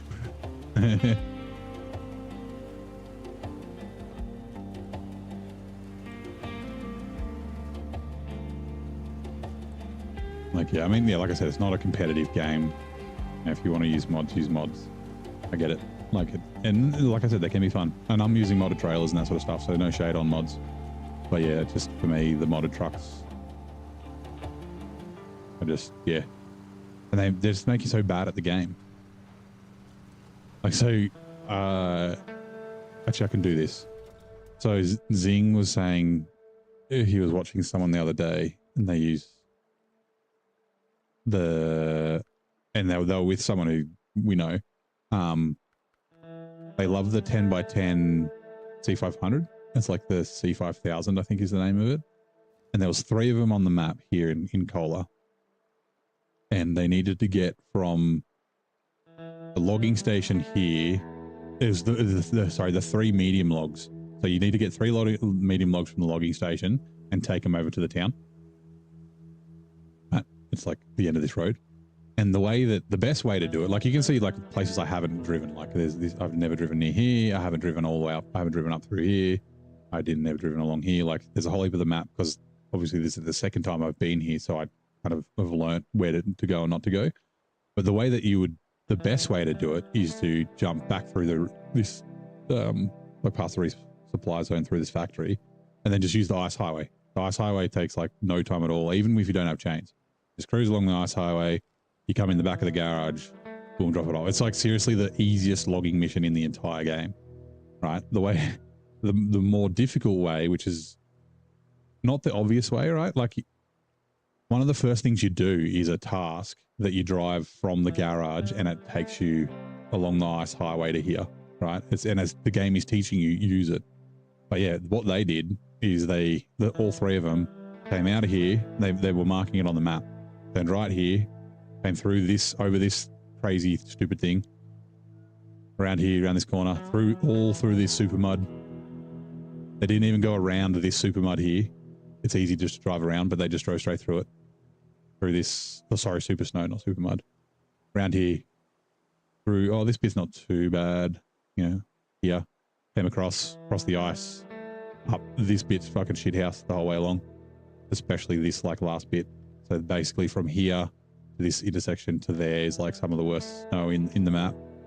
And yeah, they just drove down the main road. And it's like, yeah, they had these OP trucks that could do it, but I was like, that's not like, that's not the way to go. That's the difficult way. So if someone who's using mods is used to doing that, if they try and do that in a regular truck, it's going to take them like 3 hours when it's like a 15-minute thing. Like it'd be less than 10 minutes to drive from there along the ice highway. You'd have to do it more than one time if there was only one of you, but yeah, and they did it that way. And it's like, yeah. Oh, you made the name up, C5000. Yeah, it's like the Twin Steer C500 or something is the name of it. So yeah. Yeah, it like that. It's like, and I say the same thing about the people who use the Mastodon. Like, it teaches you bad habits, and then when you try and use a truck that's not AP, you struggle, and that really upsets me. I'm like, the game's not that hard. You're making it harder on yourself because you're used to just cruising down the main roads with no worries. Like, and yeah, it didn't phase them. Like, they're just cruising along in their Twin Steer C500 with a million torque and like gigantic tires and that sort of stuff. Like, it took them longer than it would have been on the ice highway, but like, yeah, they just didn't have to think. They didn't have to winch. They just cruised down the worst mud, the worst snow in the map.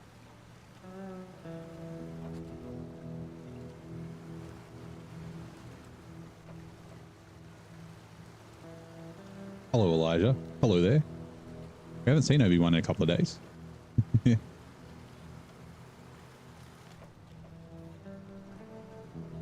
Whoop.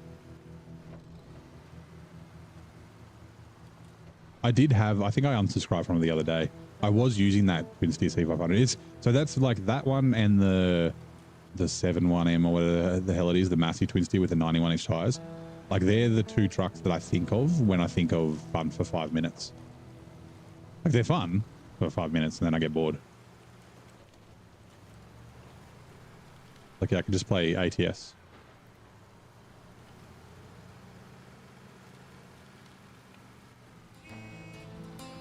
Bonk.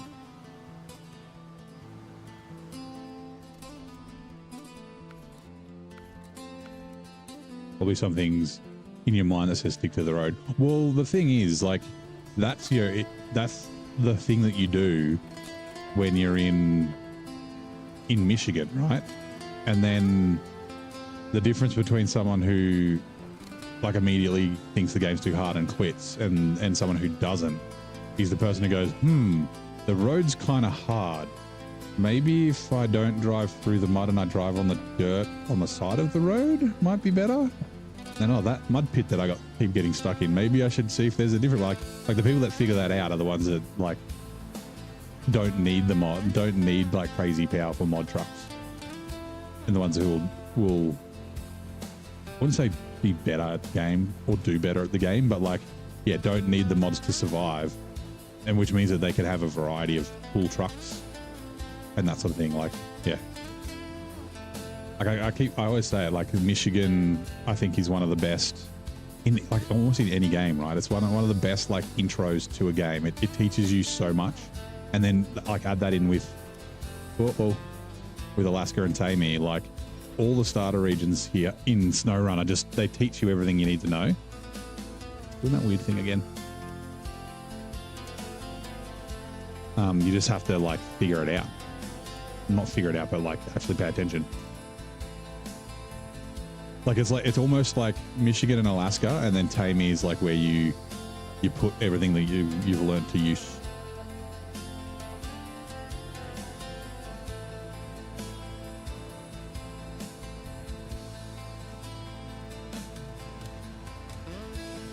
Oh, I missed the Virgil update. Did it say something about? Did it say pumpkin instead of bumpkin?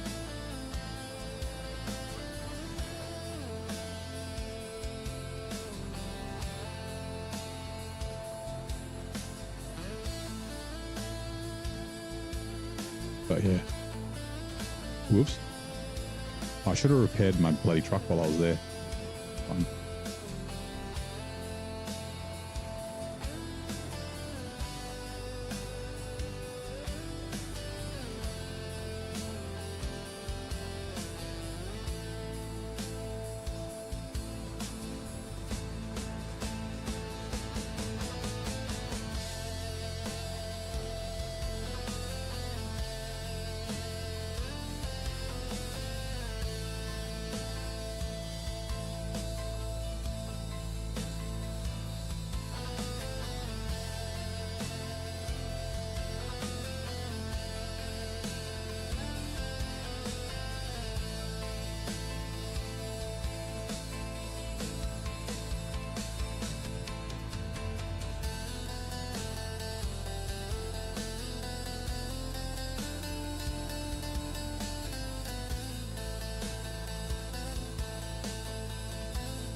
Oh, careful.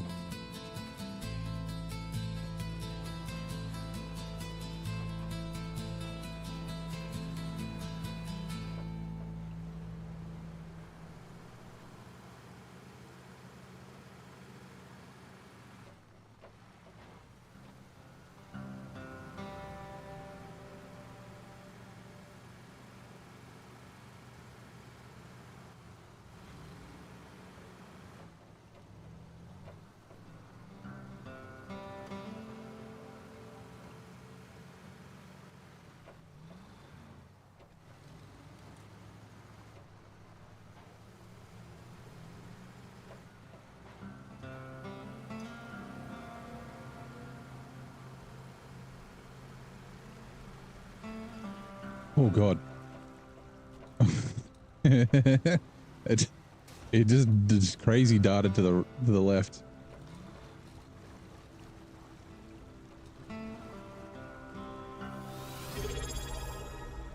Oh, heart. Thank you very much, man. For the sub. Oh, is that a number of months? Get up and read it. Oh, 6 months. Oh. I very much appreciate it, dude. Thank you for the resub. And even, oh my God, Virgil did the salute. He did the 07. Glad you're sticking to the road and joining Brutal Mode Adventures. Appreciate the sub, mate. And yeah, I appreciate that very much.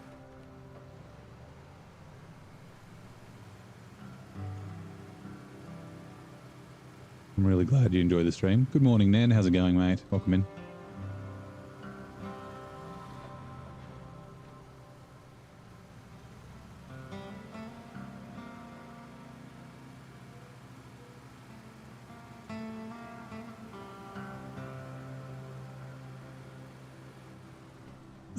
Yeah, we might as well destroy this tree. If we can.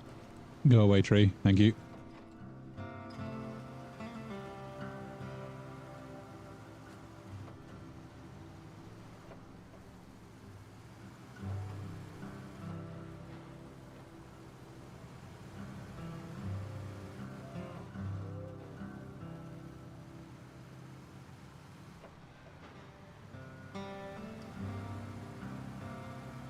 Lovely, cold, bright morning. Fascinating. Opening last match. 4 innings in 1 day. Really? Who was playing? Repair. I've been keeping up with cricket, but that's...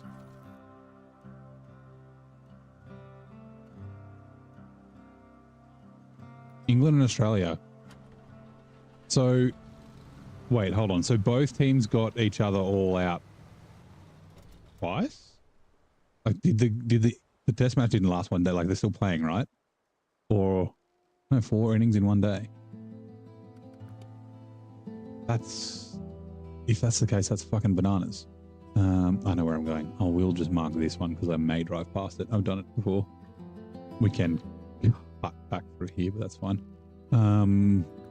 Right, so we're going to do this contest. Let's go, Bronze Gang. What is it? 11 minutes. Cargo management. 1, 2. Let's go. Honk honk. Oh, it's a silly prediction on your part. Okay. I thought it was something that happened yesterday. Like that's not normal.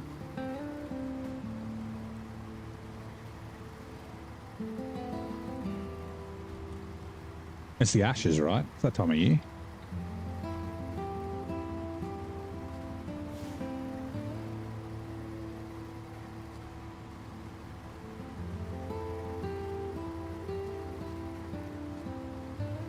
England bowled out for 172 off 32 overs, 4 for 41. Okay, right. So, yeah, 172 is not a lot for a test match in the first innings. Although you do see occasionally like a team will get spanked in their first innings. And then if they can come out, I mean, 4 for 41's also not very good, right? I wonder what the pitch is like. Yeah, how's the pitch? And then the second innings, they like rein it in and get a few hundred.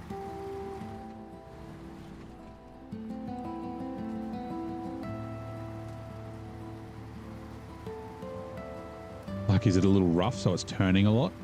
Or is it... Yeah, I mean, fucking so early.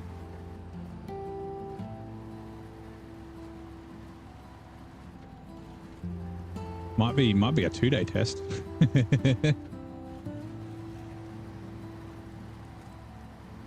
Yeah, 90, yes, 90 to 100 overs in a day usually in a test match, right?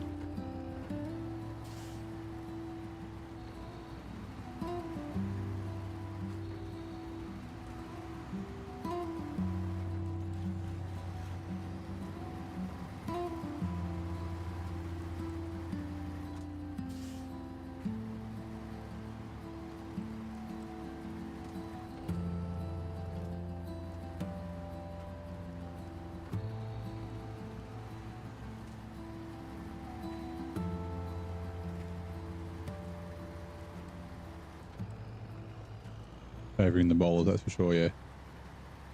Dark got his best bowling figures ever, yeah.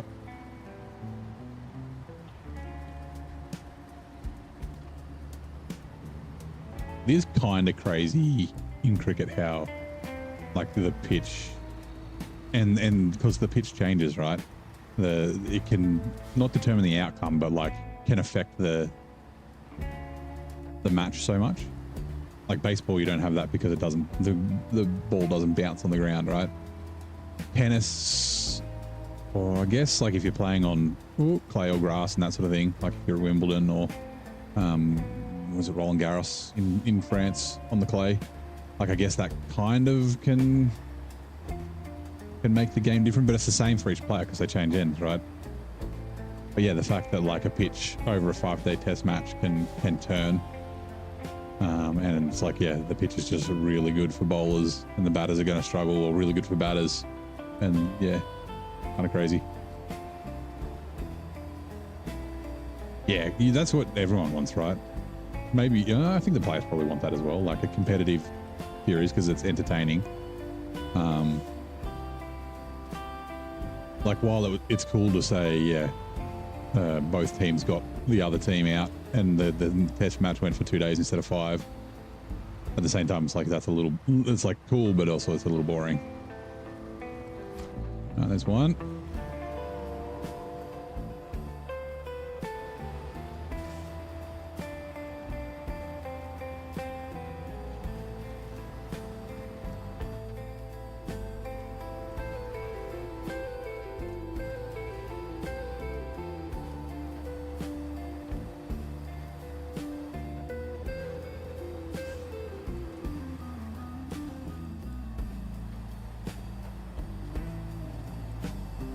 I love test matches.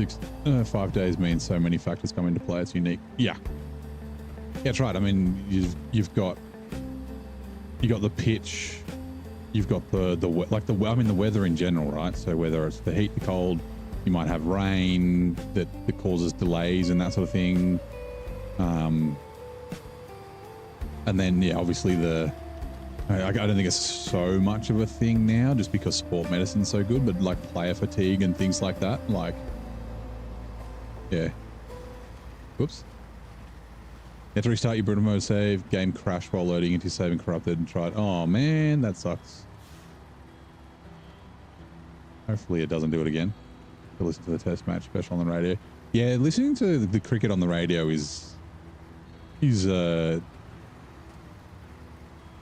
such a cool thing.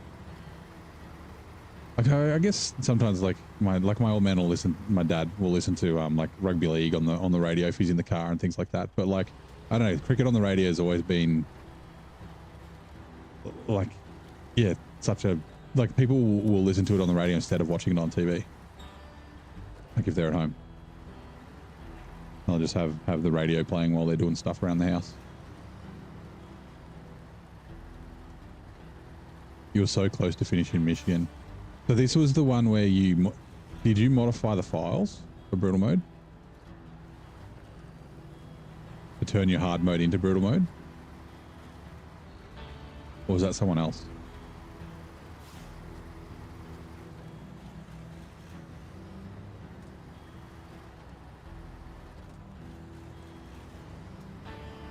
If you still have like if you're on PC, you could potentially, it would probably work.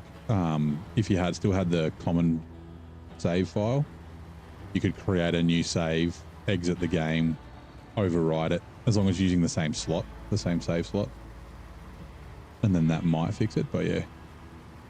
You didn't, okay, that was someone else. Someone else the other day was saying they modified their hard mode, turned it into a new game plus, and then put my settings because they were, oh, that's right, they were like in Maine or something. They were further along anyway.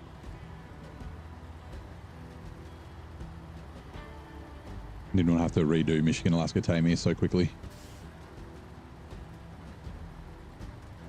Oh, you'll be more efficient at it again, right?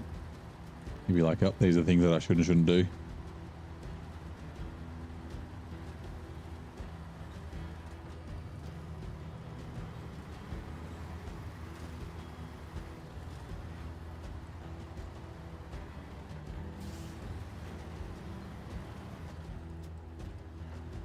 Would suck to lose progress, yeah. Yeah, I'm running like I got SnowRunner tool. There's also you can use the pros backup as well to back up your save. But yeah, SnowRunner tool backs up every 15 minutes just in case, because I did have some progress lost. It wasn't a lot, but it was that the stupid 18-minute contest in Maine, and then like one other delivery got removed.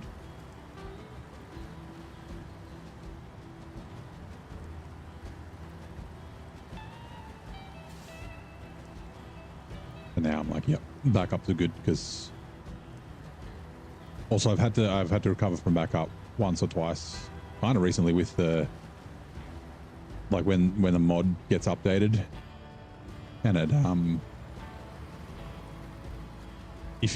and sometimes after they get updated they get unenabled, so you still subscribe to them but they're no longer enabled. So like I had the cranes all disappear. I was like, oh damn it, all my cranes are gone. Yeah, SnowRunner tool. So like I just use it for backup, but you can use it to modify. So like you can adjust your money and your experience as well if you wanted to do that. But yeah, I just set it up to back up. It's just an application you run at the same time as SnowRunner. Obviously it only works on PC, but yeah. But you can also do, yeah, if you sign up for pros, which is where you get like the horns and stuff, you can just do cloud backups and save to the cloud.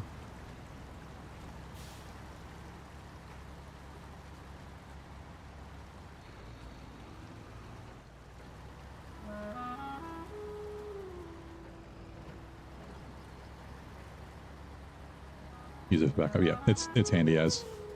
You can just get it from mod.io, and you just download it and then install it. The game does seem to handle missing mods reasonably well. It does do it reasonably well. It's just like if the mod's not enabled and you go into a map, then the trucks in the garage I think are fine, but the trucks on the map that you open up will lose whatever out on. So like this is a modded bed and a modded crane, so I could potentially lose both of those. And what would be nice is if it was still attached to the truck, in quotes attached, and then when you re-enabled the mod they came back, but they don't. They get removed.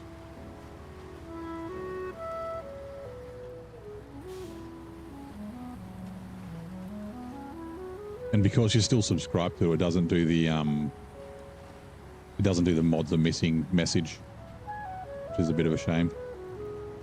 Breakfast finished, time to chill listening to me. Whoop.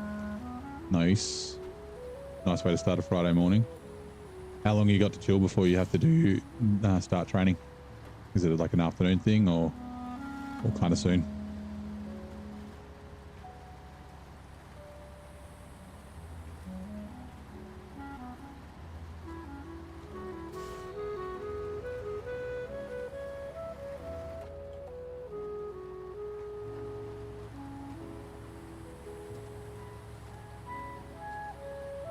Objects get removed, but at least it doesn't crash out. Oh yeah. I guess that's the way it stops it from crashing out. You don't get like any weird exceptions or anything like that, like object errors and things like that.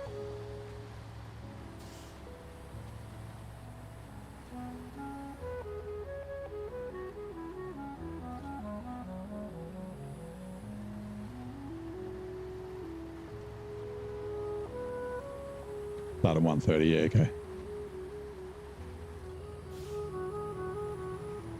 Still got a couple of hours.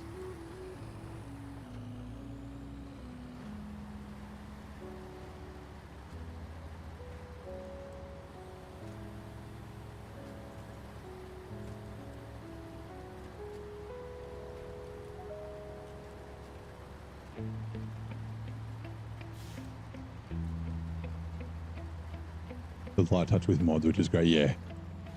Yeah, and it's like, at first I wasn't sure because of like mod.io. I was like, I don't know if I want to use mod.io. But it's nice not having like having to have a separate mod manager and things like that you need to manage. Like there's some games that do it better than others, definitely, but the mods do work pretty well. SnowRunner. Right. We do got a silver for bronze gang. Nice. Right. So like I said, I'm going to leave this here. Let's go like this.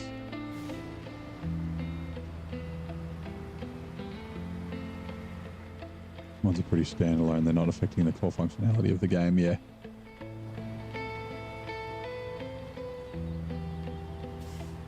Which ads are coming? Here we go. Eddie Murphy famously portrayed both the kind-hearted Sherman Clump and his brash alter ego, Buddy Love, in which 1996 comedy film?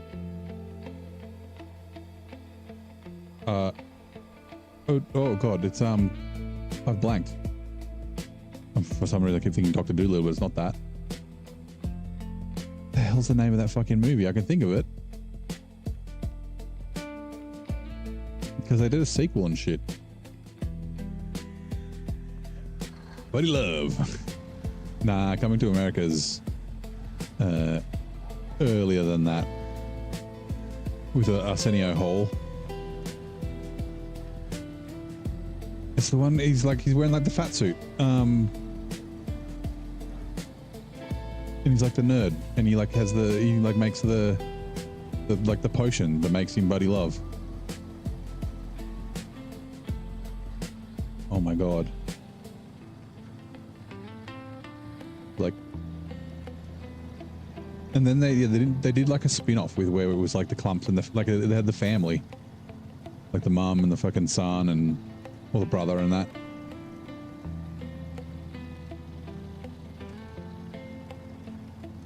Oh, Nutty Professor. There you go. That's it, man. Yep. There you go. Memorable multiple roles were played by Eddie Murphy in the 1996 hit film The Nutty Professor. Nah, Big Mama's House is Martin Lawrence. The same sort of thing, right? Wearing a fat suit.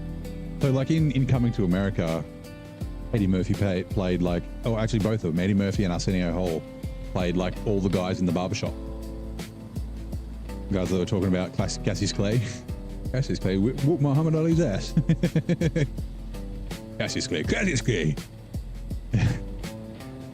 That Joe Fraser's a mean son of a bitch. Magic potion, yeah.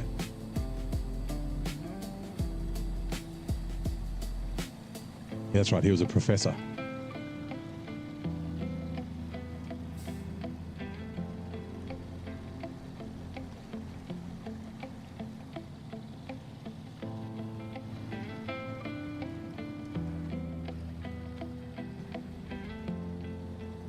Right, I think it was a metal roll from here.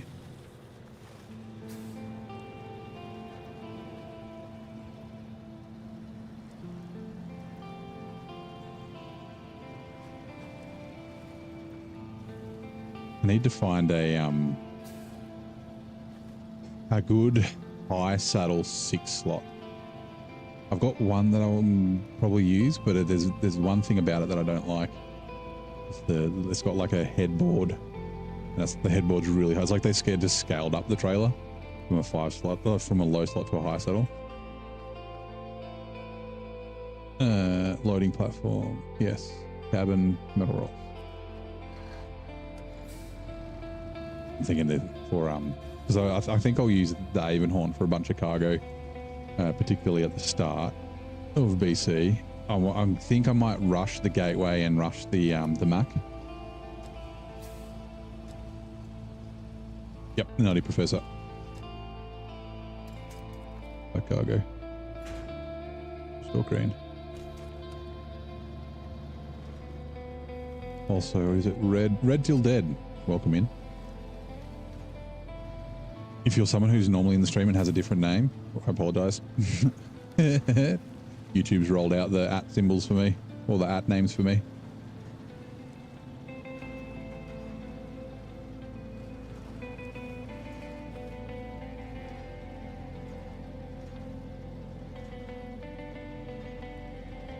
Oh, careful.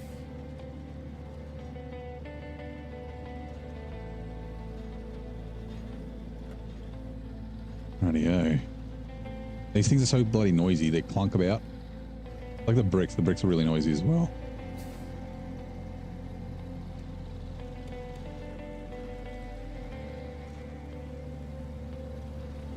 We might as well repair this while we're cruising past the Scout 800 too. Fleet Star's been the MVP of Ontario. I'm fucking glad about it too. It's good to be back in the old truck. I pretty much have only really used it in Michigan. I think I turned it into... Actually, in hard mode, it might even still be in Michigan. I can't remember if I turned it into a fuel truck or not. I think I turned the one here in Ontario into a fuel truck. In hard mode.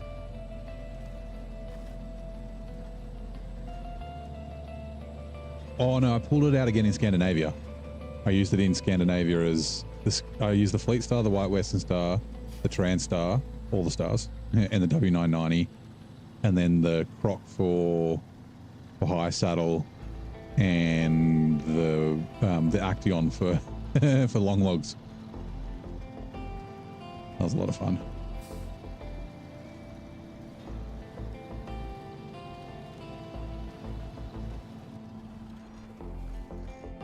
Change truck, repair, Fleet Star, change truck, Fleet Star. I should grab fuel while I'm here.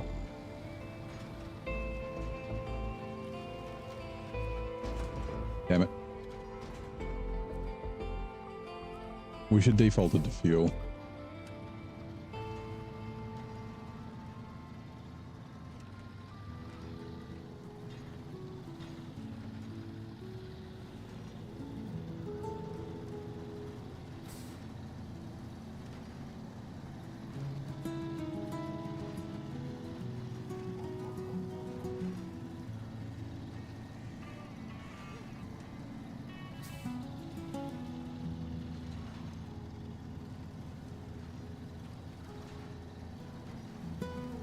Oh, no. I thought it was after this.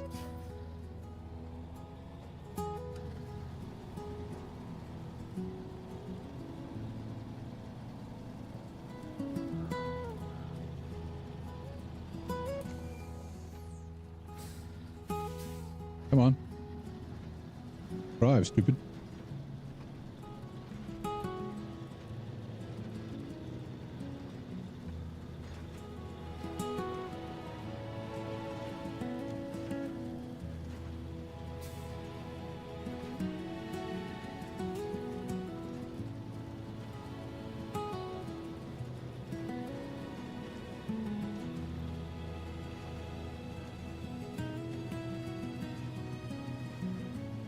Look out, trees.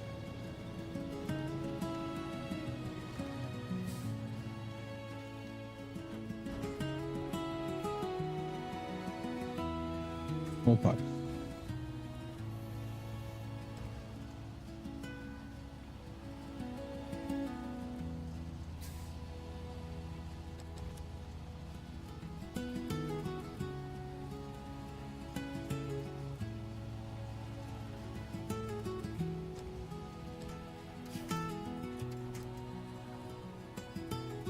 Cargo, restore crane. Is it just you or does anyone else roleplay conversations in their head while reading the message on the SnowRunner contracts? I guess I kind of pretend it's like, well, Kelly now, but like, yeah, someone telling you about it. I don't read the contracts as often as I used to. I did think that I should probably read the contracts like for the stream and be like, but because I jump around and do them in bits and pieces, like, yeah. and like I'll activate them all at once and that sort of stuff. It's kind of like, yeah, it's not like I activate a contract and then do it from start to finish.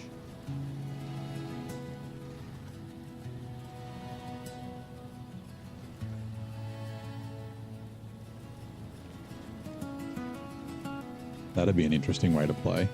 I'm sure there are people that do that. Just activate the contract and just be, yeah, not fill their trailers up and things like that. Actually, probably people that just run like a 2-slot with crane bed, maybe a 2-slot trailer as well, because they only got a couple of slots that they can drive around in.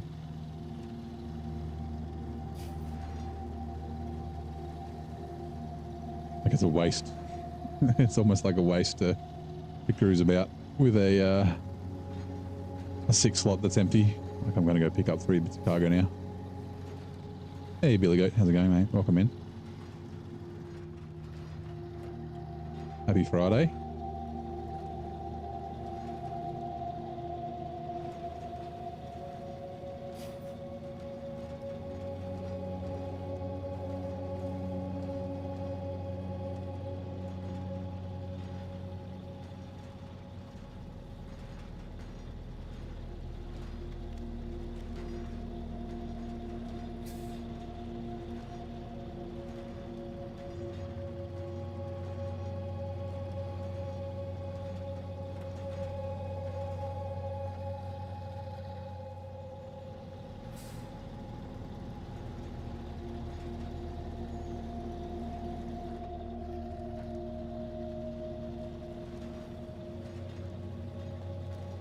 Careful, Tippy McGee.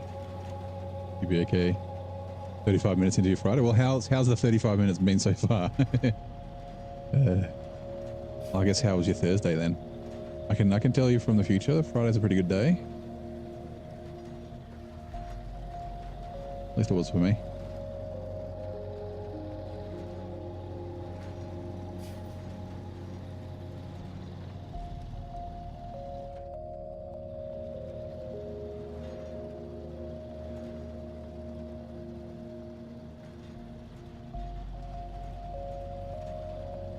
Trying to stay out of the ruts.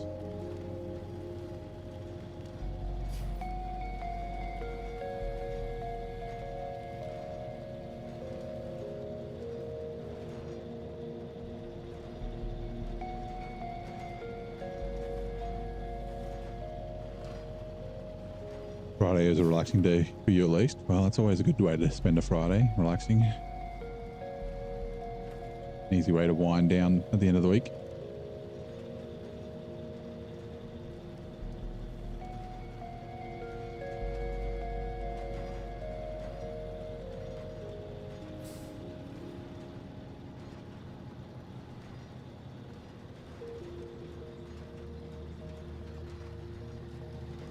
Right, here's that first one we tried to push onto the trailer with a scout. That didn't work.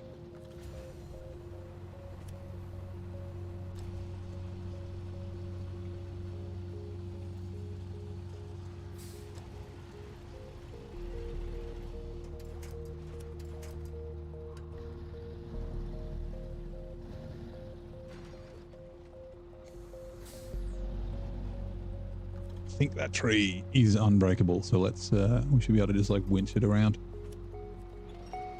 Nope, damn it. I think that tree's unbreakable. No, it's not. I think there's that one. I think there's that one. That's the wrong one. Okay, fine. We'll reverse back. They like watching me play SnowRunner, but when you played yourself, you never came out of Michigan. Give it another run, man. Like by watching other people play, you can learn a bit, even if they're not like, you can learn how not to do things. You know, when you're watching someone else, like that different bit of your brain sort of activates, and you're like, oh, I would do it a different way. I wouldn't do that. I'd go that way, or I'd do that thing.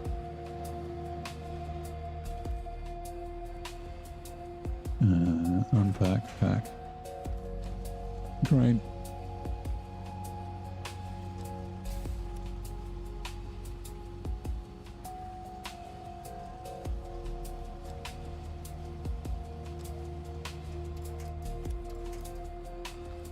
Oops.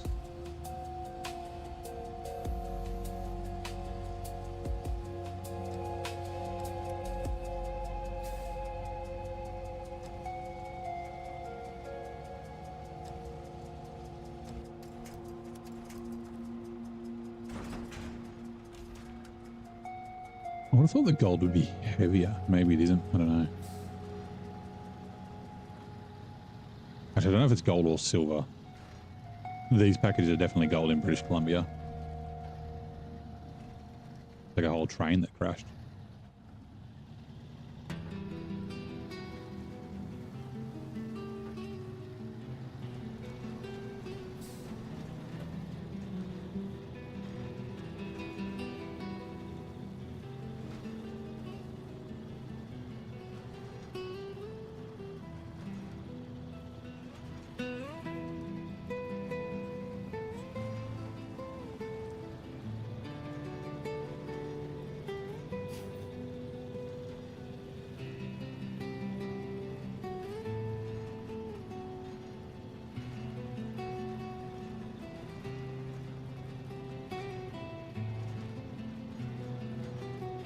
I should probably pay attention.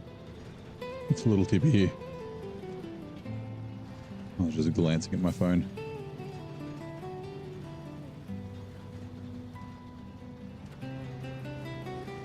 Oh, hold on. Sorry, Billy O Gaming. So far productive. You made a thumbnail and description for your Farming Simulator 25 challenge you're going to do. Nice. So what's the FS25 challenge you're going to do? I haven't played Farming Simulator since 2019, I think. Was the last Farming Simulator game I played. I did enjoy it. One of those, you know, it's like another, well, it's, I guess, infinitely long, right? But, you know, 1,000-hour game that I don't really have time to play at the same time as playing SnowRunner and Satisfactory. And if I ever make it back to Roadcraft, like, same thing.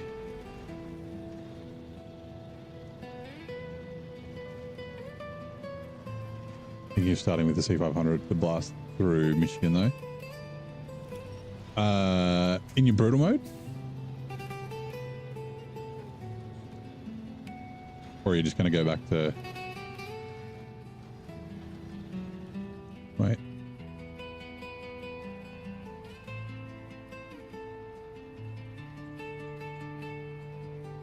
Yeah. Just go back to hard mode, I guess, or... I mean, you could always, yeah, get money in and then buy the C500. Do it that way if you wanted.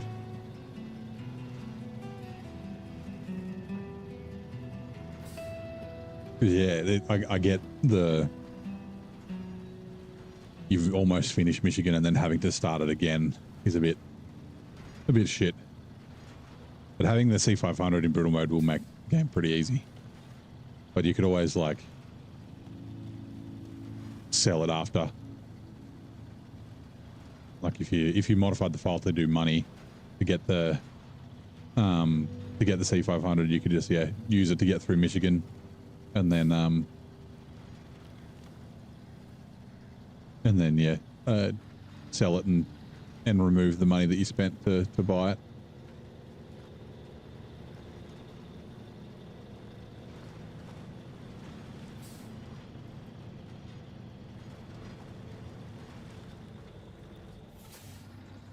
Stupid stumps. The branches go away. That's the roots. That roots on the left. Seriously? Fuck you.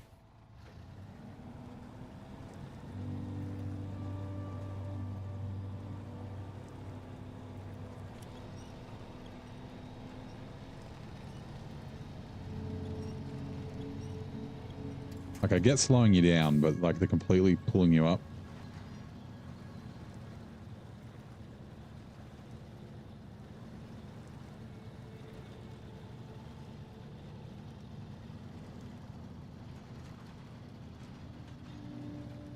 Oh, careful. Careful. Logging challenge with cannabis and goats. So only selling wood products, weed, and goats. Project starting with some basic logging, cleaning up a home, terraform land to make the fields to grow food. Oh, this is kind of interesting. Use it to get through Michigan and sell it. Yeah, after Michigan, just so you can get to Alaska. Yeah, I get that. Grow food for animals. Okay.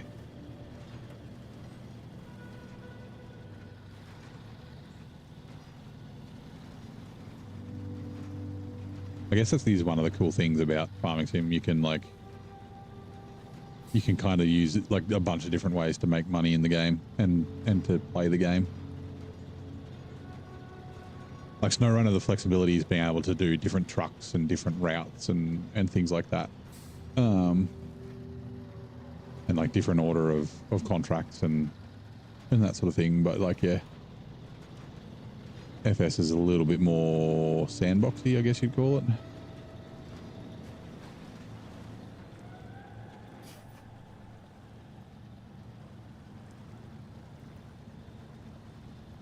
Already half fuel. That's a little worrying.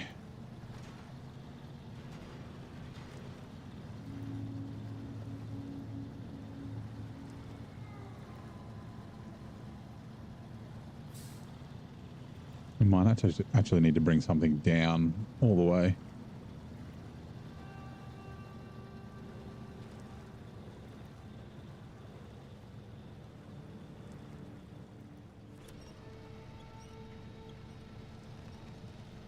Not selling harvest at all, only money from the 3 things you mentioned, yeah.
Hopefully, there's no scout fuel carriers left. Might be able to put a bit of fuel in the in this from the 114 SD.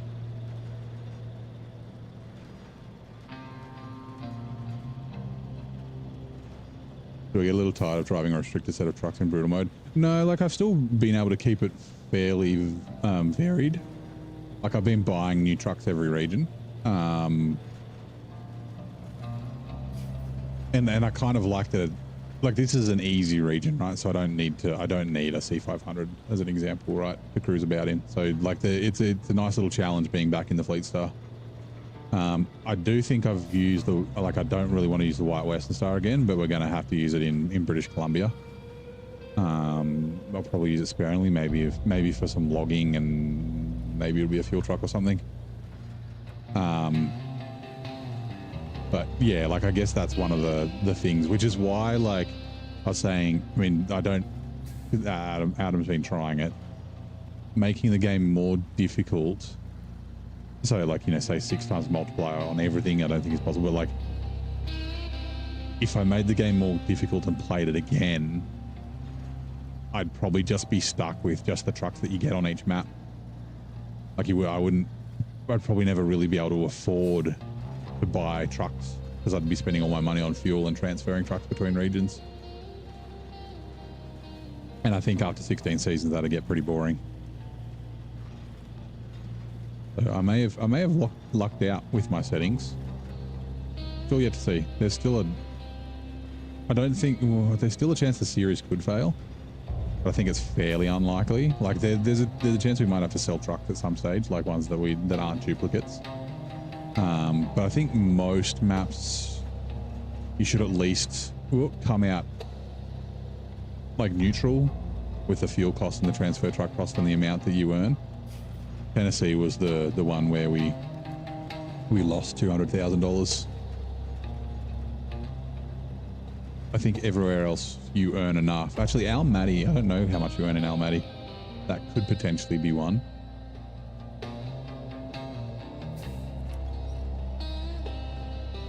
Like the worst mud on the entire map. Just this one little patch. Wish SnowRunner's multiplayer was better. It's been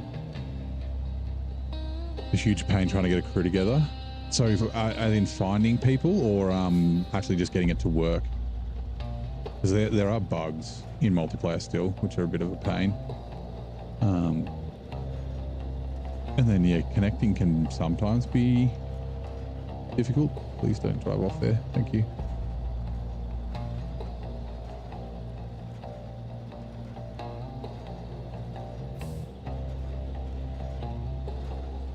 I wish the game was just built better for multiplayer, really. Like, I still built so much as a single player experience. And it didn't, like, it seemed like they were going to make it more for multiplayer too. I don't know why they necessarily changed. Like, coal is fucking amazing for multiplayer.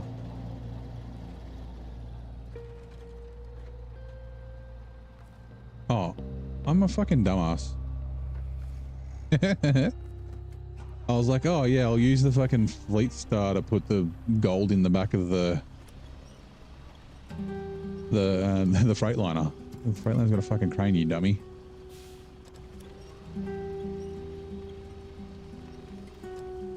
But yes, we do not have a lot of fuel. My cargo, restore crane. And come on, change truck.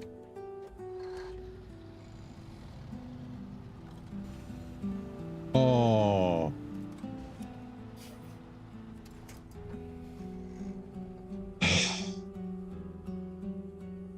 I drove past water boom. This is where I was supposed to drop the pipes and the metal rolls off. Damn it. And my plan was to drop the gold off here. And then take the road back to the garage because it would be quicker. I could technically still could do the same thing. Because there's a small pipes and there's a metal roll.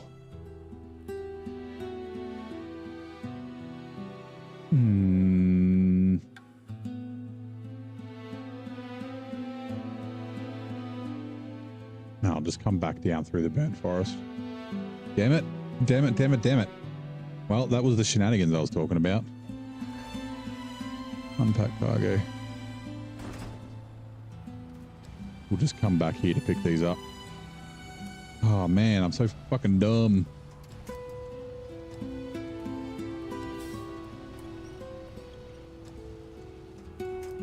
Watching this one, but playing your lost interest pretty fast. You're getting it to work. You had 3 other people playing but couldn't be in a Discord call. Really? Oh, that's not great. Somewhat hard to stay awake. Yeah, okay. I do get that, I guess.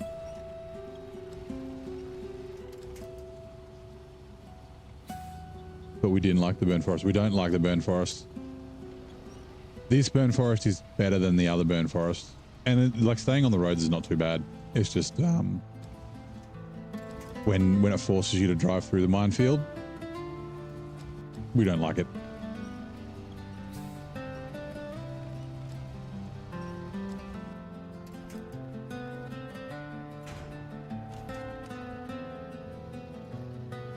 So frustrating.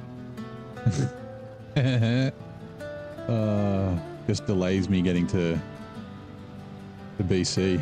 Whoops.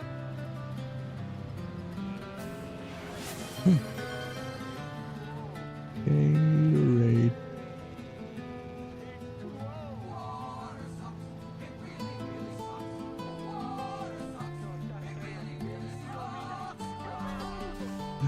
Alright, give me a sec. Let me drink some water.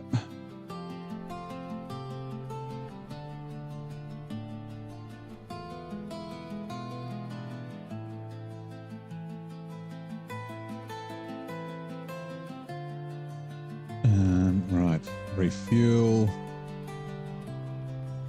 We'll just give it 1 bump.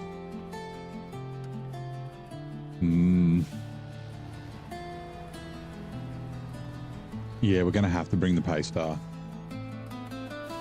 That's fine, I guess. And if it was 2 slots, it would be okay because I just bring this back. But yeah, anyway, that's all right. I'll take the fleet stuff first because it'll probably run out of fuel. It'll get close. You're not getting Don. I was right. It's a bit of a pain in the ass. You need some Tatras out. Yeah, so the pain in the ass, like the map's not bad to drive around. It's quite tricky, which is not a bad thing. Like there's some mud, there's some tippy bits. But yeah, just the way that it forces you up and down the same routes. And lots of empty trips it's the same reason I have problems with season 16. It's like making it artificially long just for the sake of it. It doesn't make it more challenging that. It's just more challenging to stay awake. The Tatras take a while to unlock too. Actually, the Phoenix isn't too bad, but the Force is behind a couple of. I was looking at chat. Stupid bot distracted me. Yeah, the Force takes a little bit. There's a couple of contracts that you have to unlock first. Time for you to go. Try and catch it. No worries, Nan. Go give that puppy a cuddle. And pats.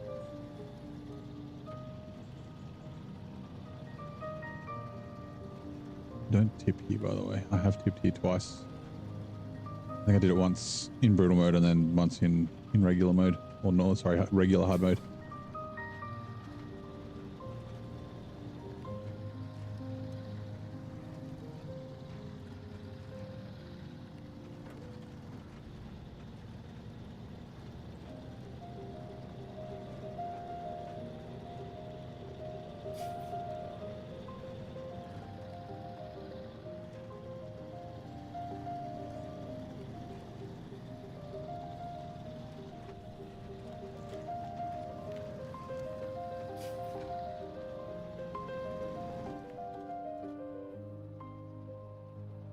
Goes all the way up through there.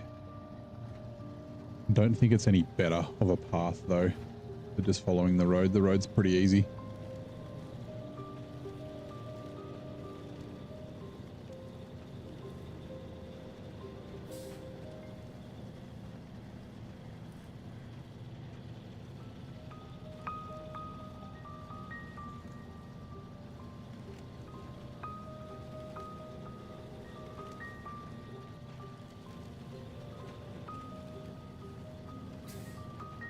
Oh, monk my nose.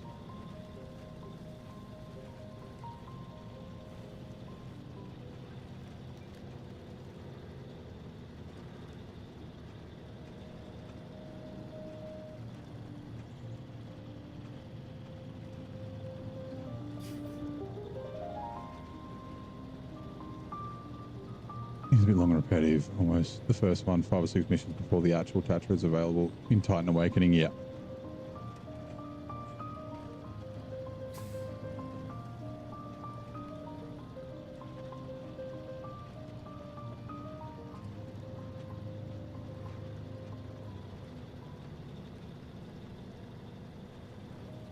Yeah, like I have the same theory about Don as I do for Tennessee and then Washington. And it's that they know that they were giving us... Actually, we can go the other way. We don't have to come back that way. Okay, sorry. They knew that they weren't giving us enough, right? Because Don's 2 1x1s, which are, you know, it's only 2 square kilometers for the entire region. Which is by far the smallest region. Like even just a single map 2x2 like Tennessee is 4 square kilometers, right? Yeah, Tennessee's the same thing. They knew they weren't giving us enough, just a single 2x2 map. And then with Washington should be a 4 map season because it's it's an end of year, and all the other end of years are 4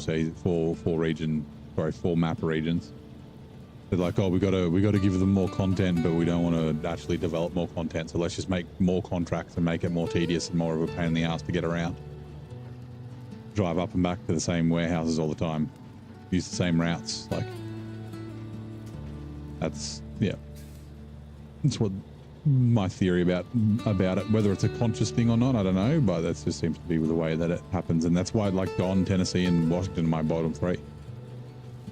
Washington, then Tennessee, then Don. Oh, I thought you might bounce over. Fuck me.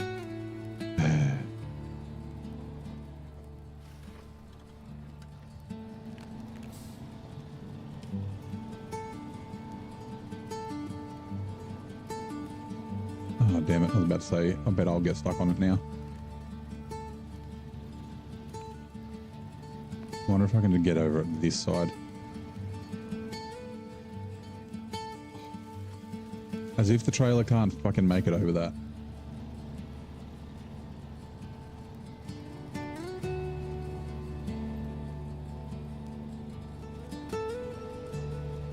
I don't have the fuel for this.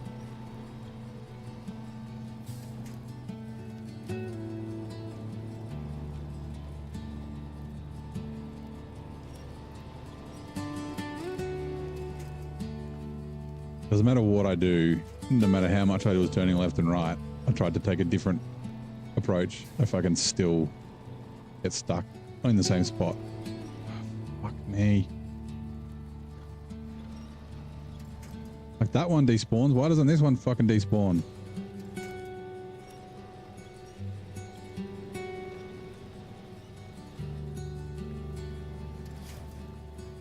Now there's a log there.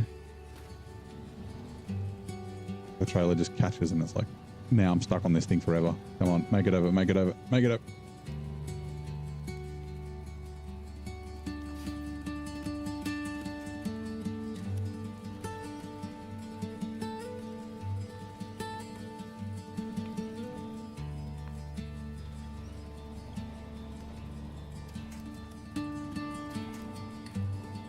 Now I'm completely, it's just completely stuck.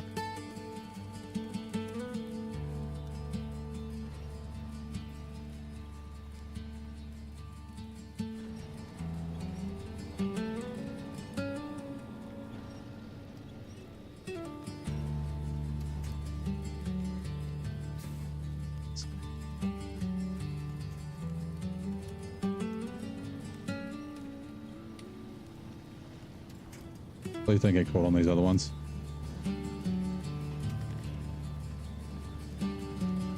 No, see, not all the down trees despawn. That's one of the ones that don't. It's one of the really annoying things about here. Like there are other ones on other maps, but usually they're the white trees. The white down trees don't despawn, so you can identify them.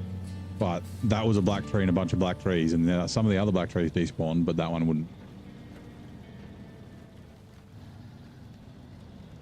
It's just one of the many painful things about the burn forest.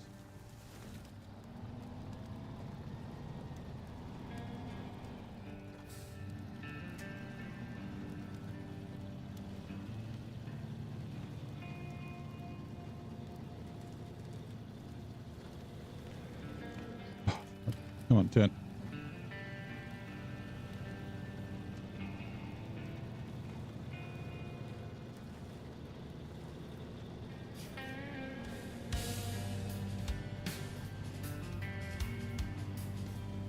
Turn, you bastard.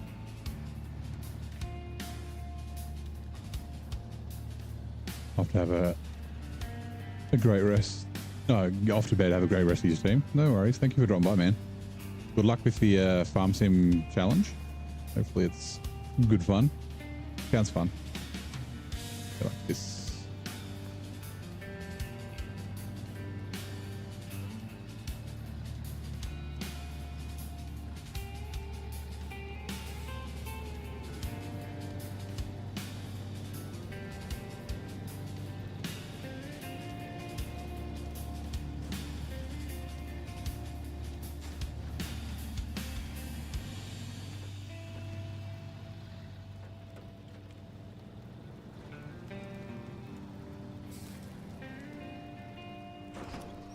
The fuck?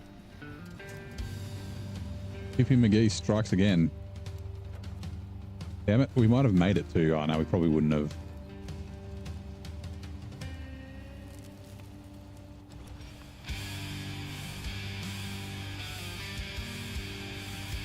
We'll see if we can oh.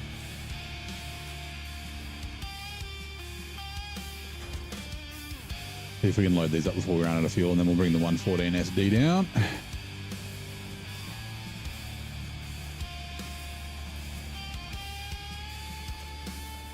This toast died, yeah. Also, welcome, Coconut.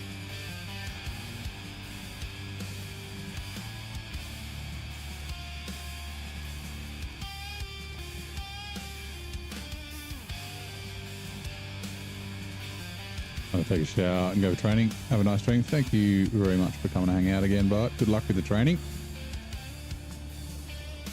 And happy Friday. Unpack. Back.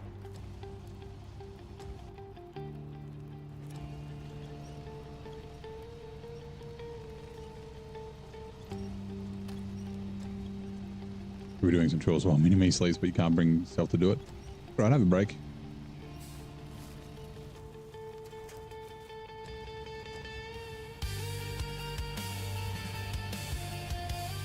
Turned as of 64131 into a fuel carrier. It'd be a pretty good fuel carrier. Like, it's very capable. Unpack pack. I'm also gonna... The last one.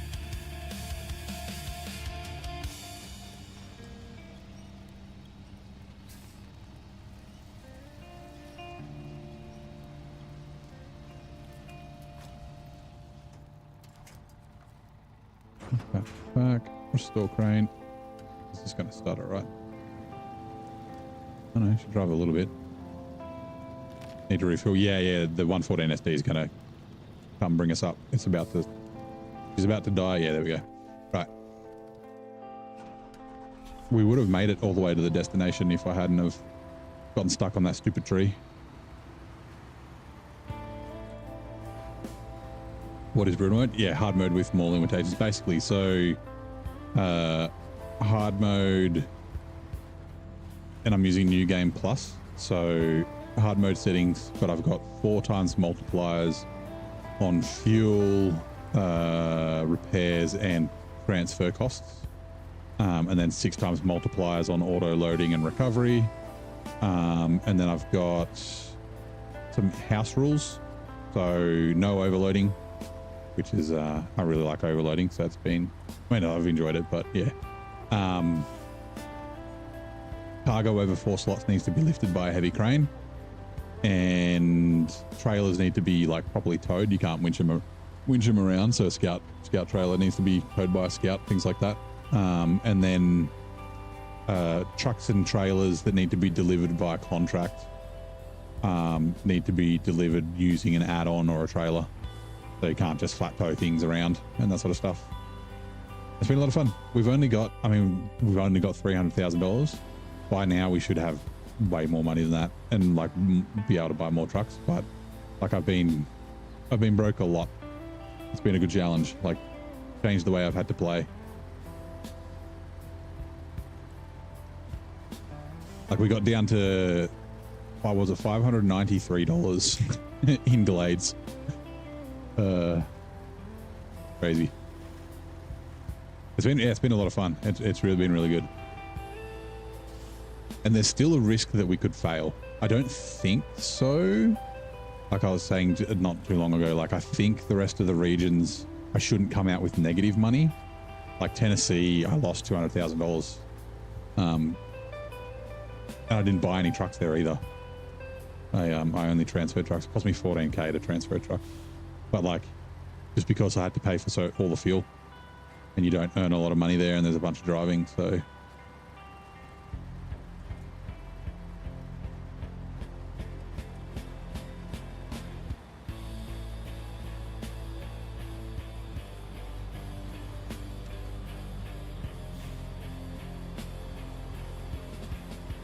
Good morning, Phils. How's it going?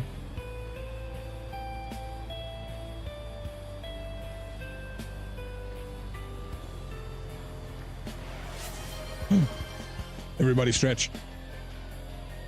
I was just literally thinking about climbing something else too. Ooh.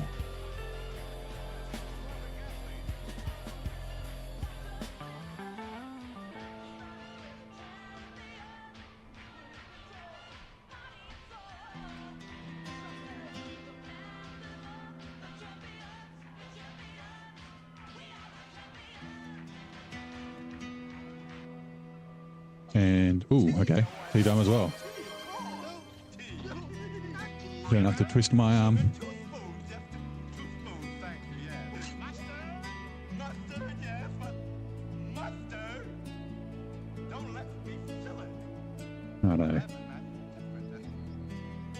hot oil, put the water in the kettle. It'll take a second, and while that's boiling, I'll close the curtains and turn the kitchen light on because it's getting near dark.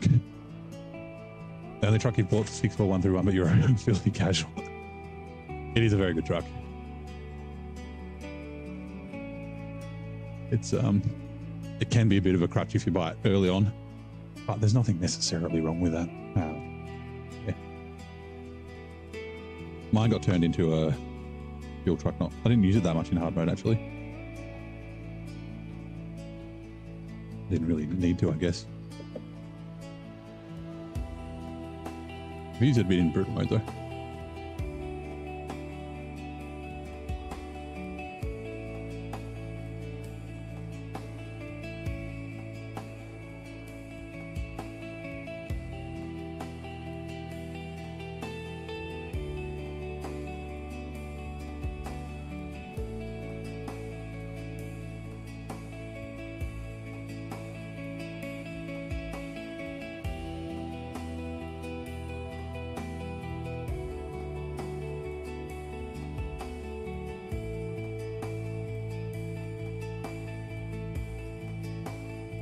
Kettle is almost done. Let's chuck the honey in.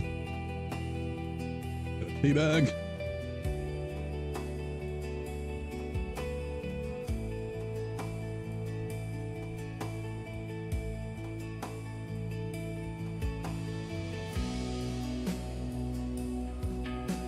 I'll let that stick for 5 minutes.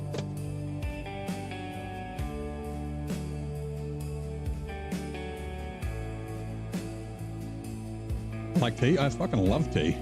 Tea is delicious. Good for you. All the Azov, they are. My favorite's the Azov 5.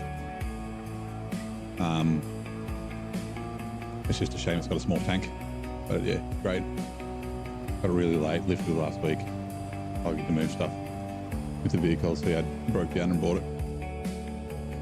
Played this year backup game for a couple of years, so a few hundred hours, 300, yeah. Or around 3. It's just under 300, right? Oh, come on. Yeah, like it's a great truck. Like, it's really good. Hope it's getting, yeah, either a roof rack or just a bigger fuel tank. Like, not many of the Russian trucks have roof rack. So it's kind of like a little bit out of character, but yeah. Like, I'd rather a bigger tank than a roof rack. Also, I don't know if you could do the roof rack with the snorkel because it's coming right out of the roof, but yeah.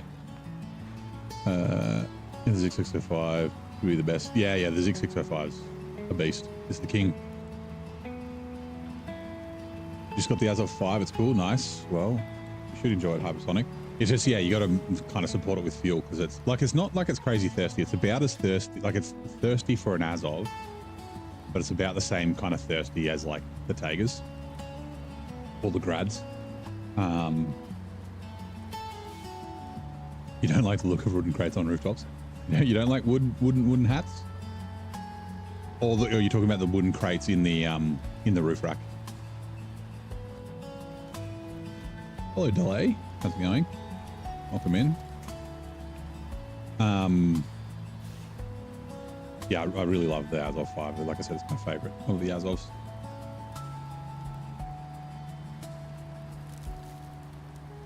We're going to have to bring the Scout. I mean, we're going to have to bring fuel here anyway. Like, I wasn't going to get back to the garage. I just can't get to the delivery with both these trucks. I used all the, like, I had fuel up here, but ended up using it all. I was like, yeah, should be fine. Yeah, the supply box.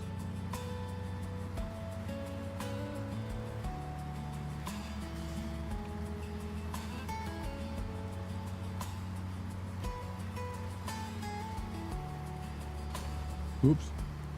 Bit of damage. Like, yeah, I can't put fuel into the fleet start because it'll just empty all the fuel out of this. You can't do like half.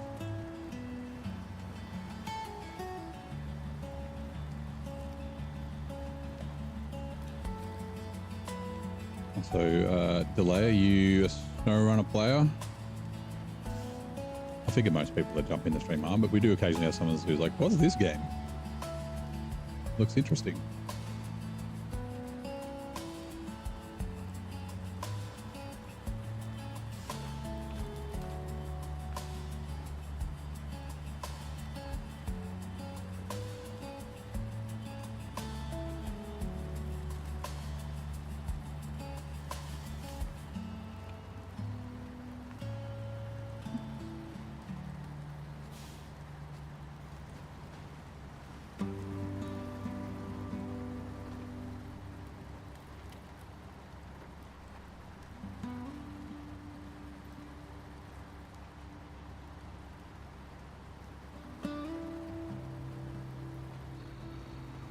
Does 420 best scout, apart from the lack of a tow hitch.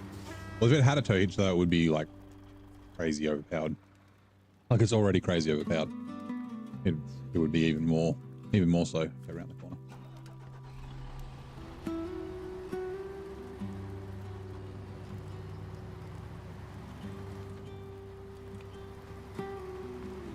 Yeah. That's what I was saying. The shame that the Azov only has 200 liters of capacity. Right.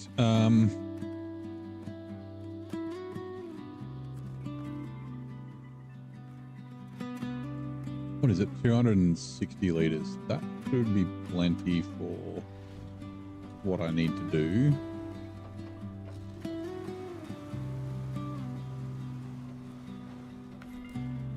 Hold on. The tea is done. Let me put the milk in it.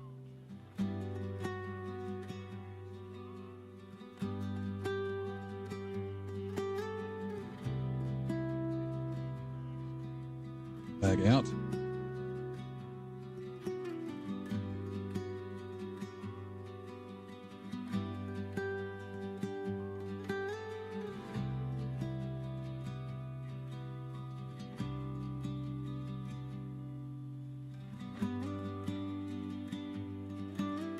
Stir.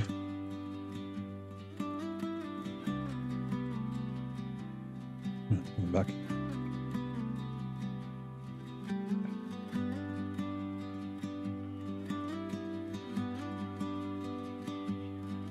Most capable. Yeah, I think the Azov 5 is the most capable off-road class truck in the game.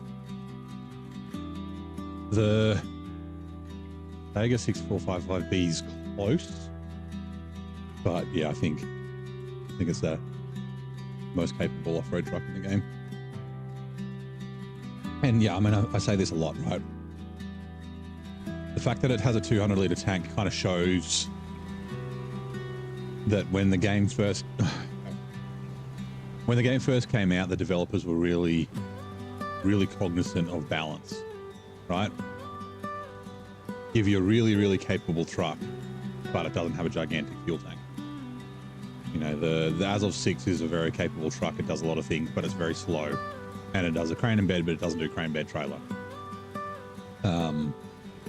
Like the P16's got amazing tires, but it doesn't have all drive. Like, balance was like much more of a thing, and I get it, right? Like the power creep, I guess the biggest bit of power creep was when the Macedon came out, and everything's been kind of haywire since then. But like you expect the trucks to get better as more DLC comes out, because you know it's nice having better trucks like as the game gets older and that sort of thing. But yeah, like the Ankh, same thing. The Ankhs, like the military Ankh, because the civilian wasn't out originally, I'm pretty sure. Super capable truck, but it has no add-ons. It only does a bed, and it's really thirsty. But yeah, that balance has shifted, which is why I've said that, like I've been saying for there's something on this bridge. Like all the trucks do like a weird fucking turn left thing down this end.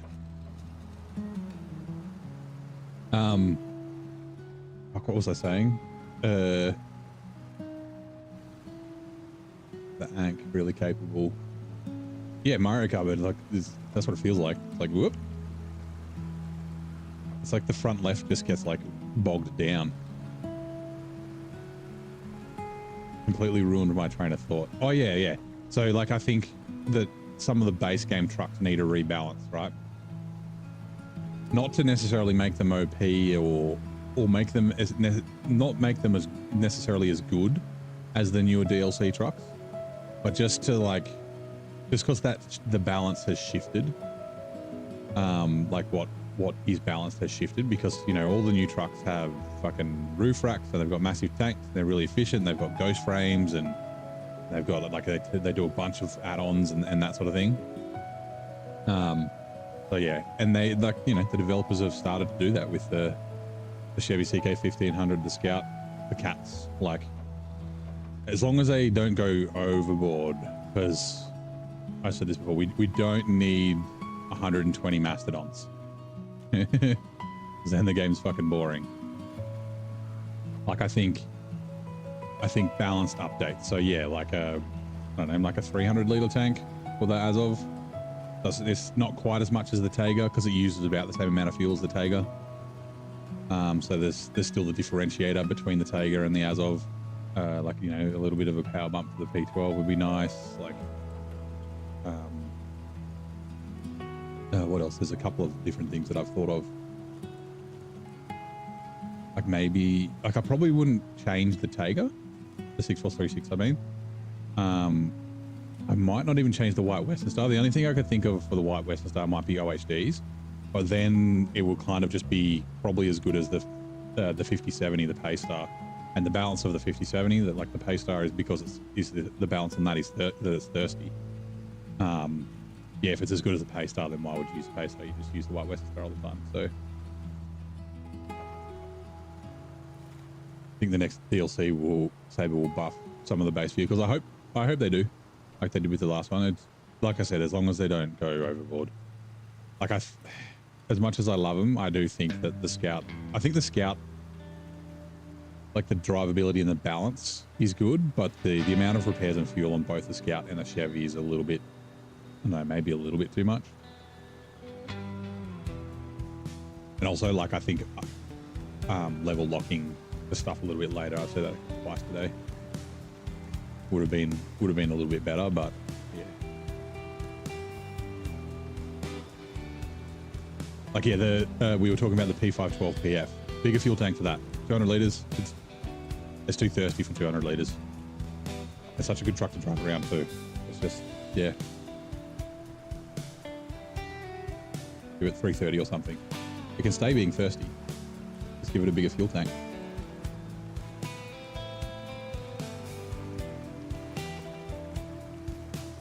Rough one-handed, so. Put some drinking my tea.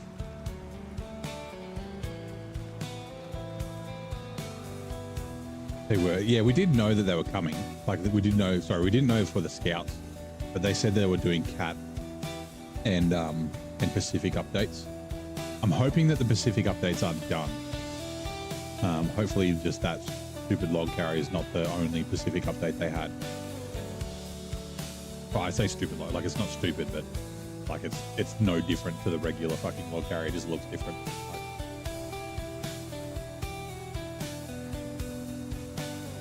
F512, the P12 could use a tiny bump in power. Doesn't need much.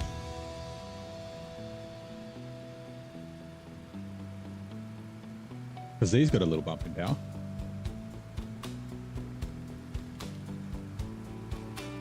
Hello, Pinus.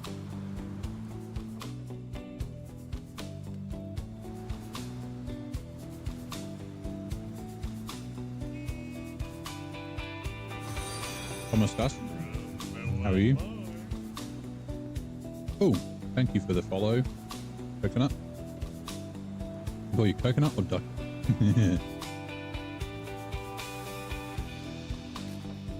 Hello, Zing. Oh, I need to change my shout outs. I'm on the apps now, Zing. You can probably see. I'm doing well. It's Friday. Friday's fucking great. How's yours Friday so far? Or is it still late Thursday for you?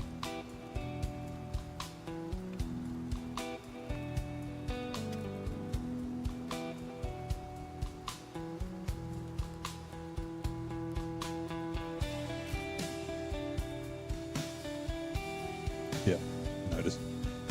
I immediately noticed. The very first chat was from Adam. I was like, oh, like I was like, hey, Adam. Oh no, I didn't even finish saying hello. I was like, I've got the ats.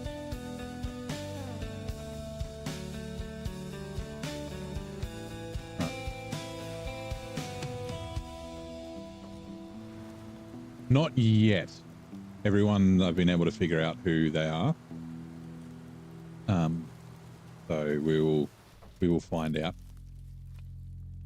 We do have a couple of people like where like they have a different name on YouTube and Twitch, and sometimes I forget who they are. Oh, here we go. Twitch ads. In what year did the USA first lose the Ryder Cup on their home soil after 1927? Like 3:30 a.m. for the UK. 1976. I don't know.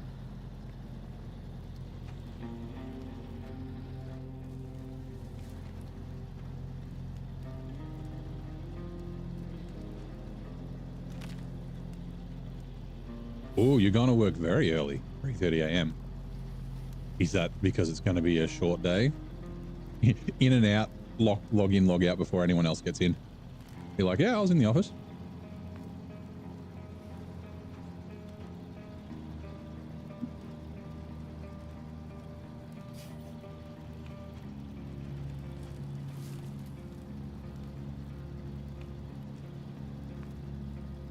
Am I going to take you on a trip to Canberra?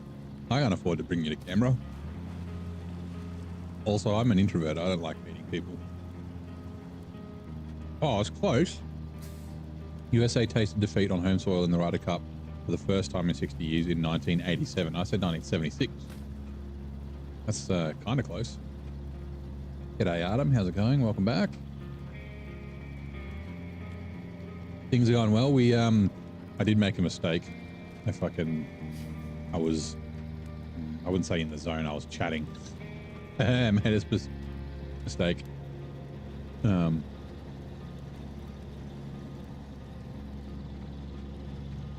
If 100% off. No. Well, so it was between 1927 or 1929 or something. So like, you know, they could have lost on home soil in like 10 years and I would have been off by like 50 years. I was kind of close.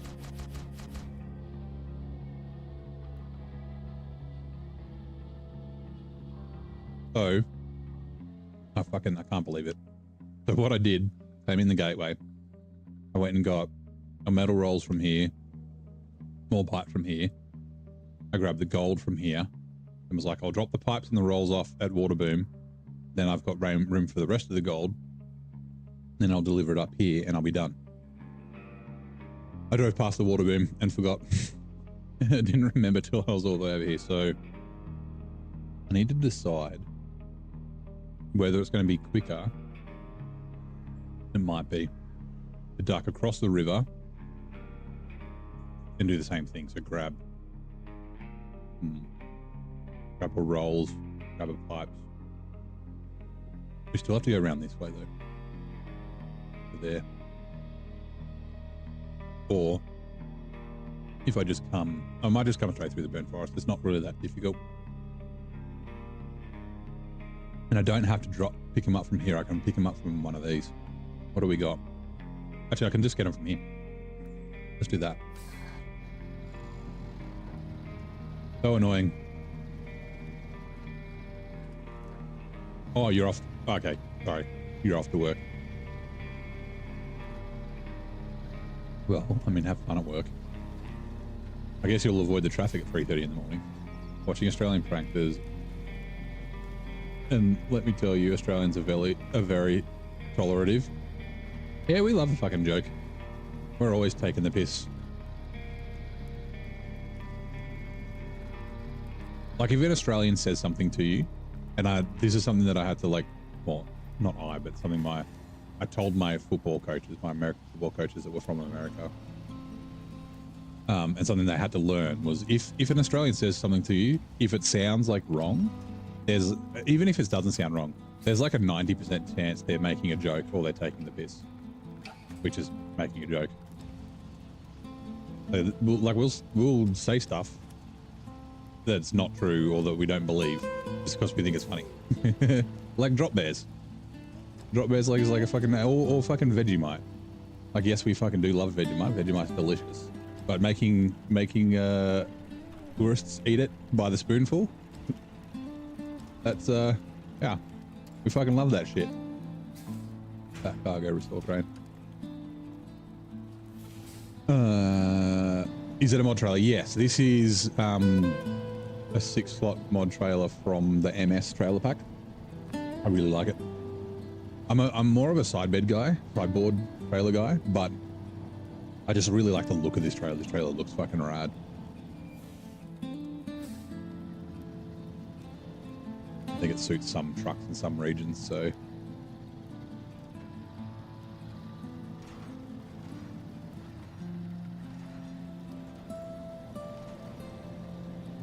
Right.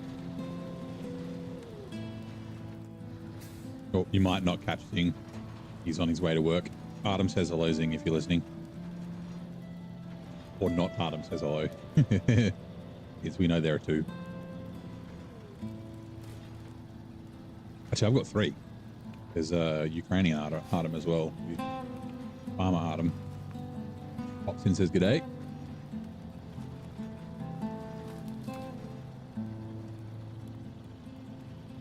I'm going to steal fuel out of this on the way past.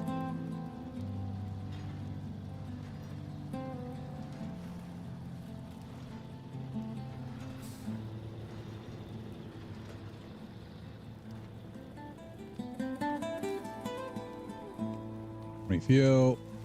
Ooh. Oh, there's still some in the roof rack. Okay. Roof rack to the scout.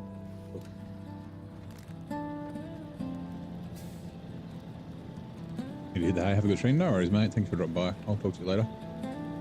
Yeah, he's. I know he's the OG. The original gangster.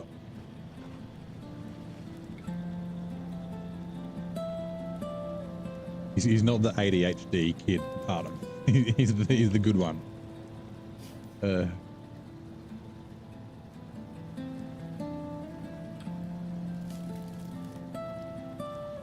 got 2 good ones. We haven't seen ADHD Artem for a while. Farmer Artem and not Artem are the 2 good ones. Or at least I haven't seen other Artem for a while.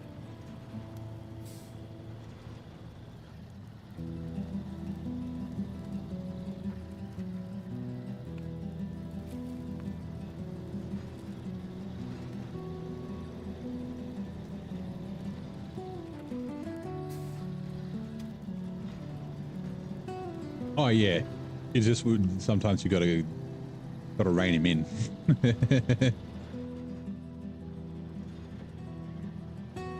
Be like, calm down, bud. Oh no, that's Farmer Artem. There's other Artem. Yeah, now Farmer Artem's great. Comes in, tells me how his harvest going. Like I found mushrooms. I'm like, fucking, that's awesome. I love that he's like so passionate about it too.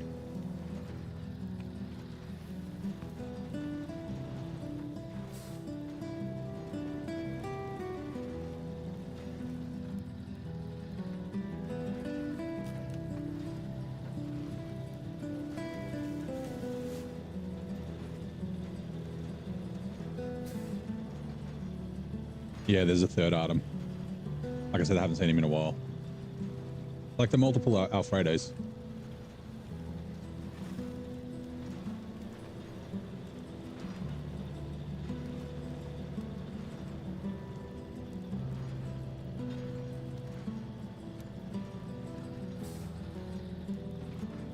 Like is that? It's a bit underrated, but do I really like it? So yeah, this is the Fleet Star, the OG truck, and I do like it.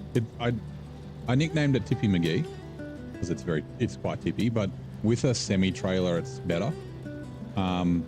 Also, I don't think I really used it very much with the Alaska motor. It's been the hero of Ontario. Like the 114 SD gets axle lock up too much. The GMC is really good, but it's got the same size fuel tank, but it's a little bit more thirsty. Not a lot. It's like 2, 3 liters, well, probably 3 or 4 liters a minute more thirsty, but that makes a difference here because there's not a ton of fuel around. And I haven't bought many fuel trucks, so I haven't got a big fuel network. But yeah, the chat voted on me switching to this. I was like, between the 3 trucks, which one do we want to use? We ran a poll. The 114 SD and the Fleet Star tied, so we ran a tiebreaker poll, and the Fleet Star came out ahead, and it's been really good.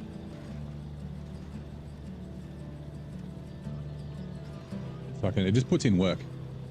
Like, it's not the fastest. Actually, no, we don't want to go this way. We do want to go back. We want to go this way.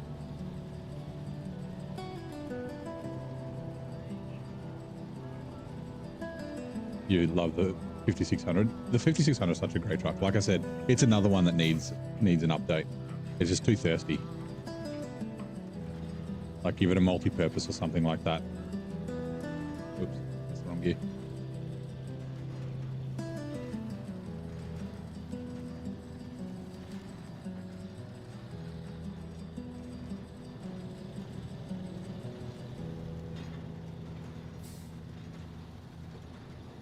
Like the Derry Longhorn, the P16. Which Derry Longhorn? The Derry Longhorn 3? Or the 4?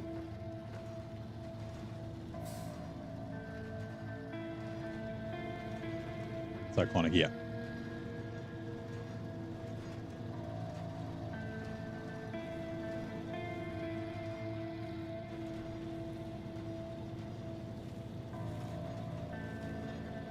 One that's down, yeah, so that's the Derry Longhorn 3. So I was talking about that earlier. It's one of my favorite logging trucks now. Now, like, I use the logging semi-trailer mods, but also with the in-game logging trailers, the semi-trailers now. It's also kind of good. That double mediums is a pain in the ass. It's, the fact that it's low saddle is great because you can use it on more trucks, but then because it's low saddle, it fucking drags on the ground and its head is all shit. But yeah, I really like the Derry 3 for logging.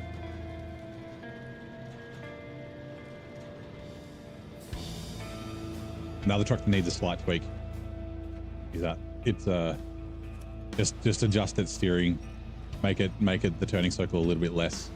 Like, again, back in the day when Michigan, Alaska, Tamir were the only maps, yeah, makes sense. Nice, powerful truck. Having a bad turning circle is a way to balance it out, but nowadays they kind of did that with the Atom. The Atom has a bit of a shit turning circle as well,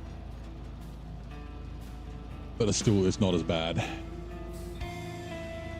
That's the Derry 3. Moved the pay star from the rail station to the garage in Wisconsin last night. Used like 30. Yeah. Whoa! Don't drive off there. No. I said don't drive off there. Jesus. The boar. Yeah, the boar's cool. I've only used it once. I used it in Don, and it was good fun. I want to use it sometime in brutal mode. I just got to find where. Like, I was thinking somewhere like Quebec would be cool, but then it's out of region, so the damage will be horrendous. But just use it flying up and down the highway.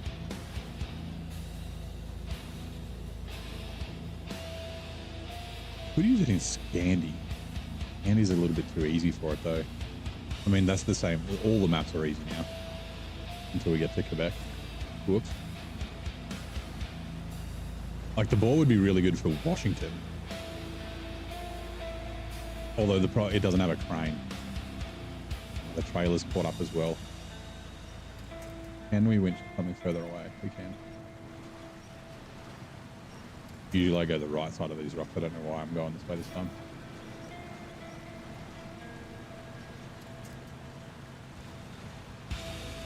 Yeah, actually it is another truck that's quite thirsty as well. North Carolina. Actually, it would be good for North Carolina, but again, out of region, right? Like, it's not a US, I'm pretty sure it's not a US truck.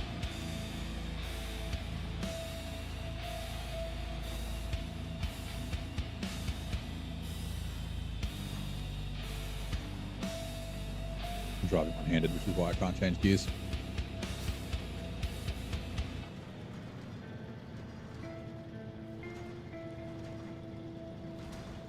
Look at her go. Right, we are about to finish the region. Come on. Which means the stream's gonna briefly end.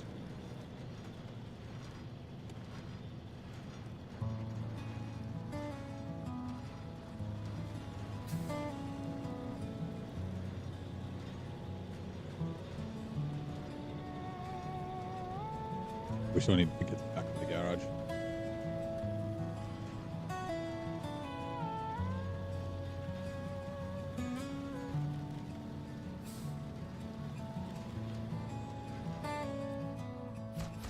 It's going to be a bang. Caution headphone users.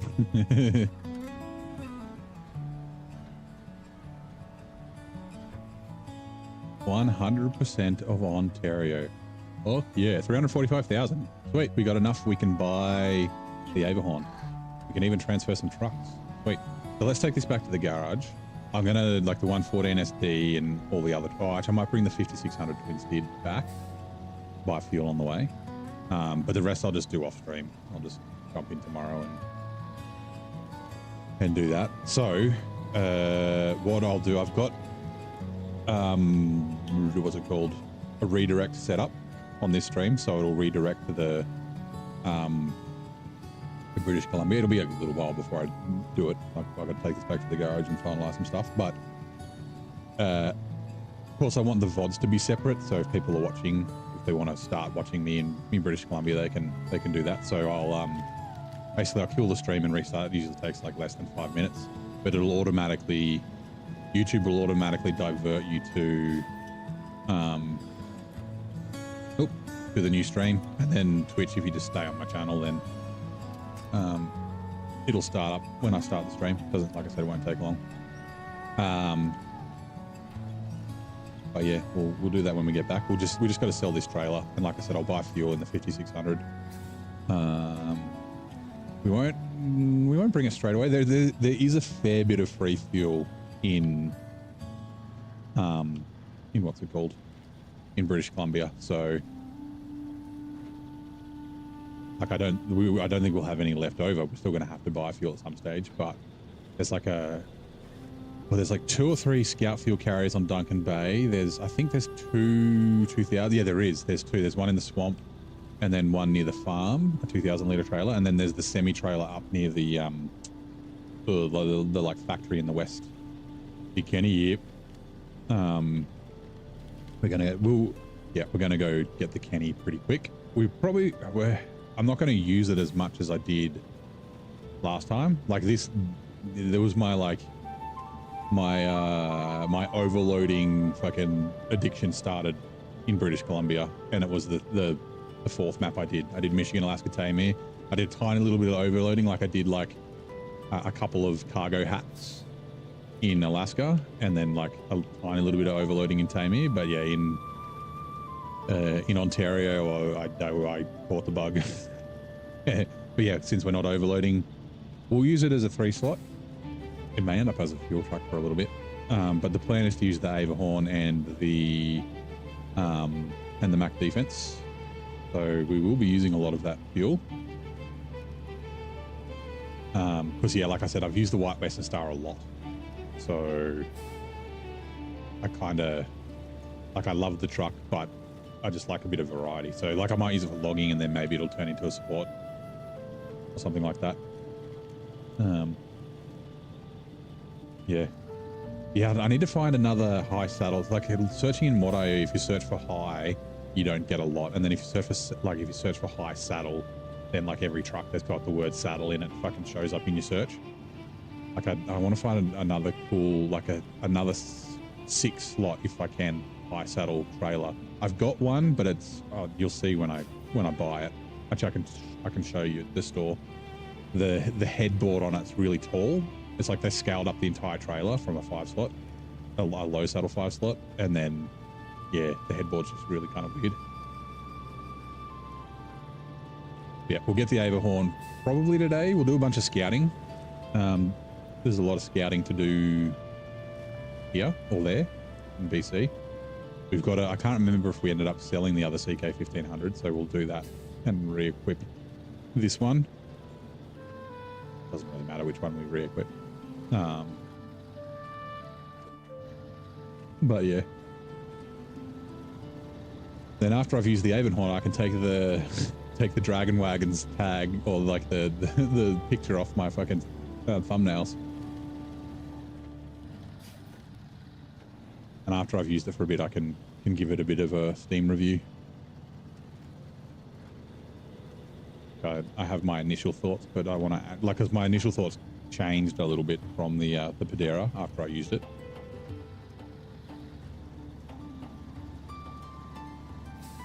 We're probably not going to bring many trucks. Like, I have to be careful with the trucks that I bring, because actually I need to check the price of the fuel there. Yeah, dairy, I like the dairy special for high saddle.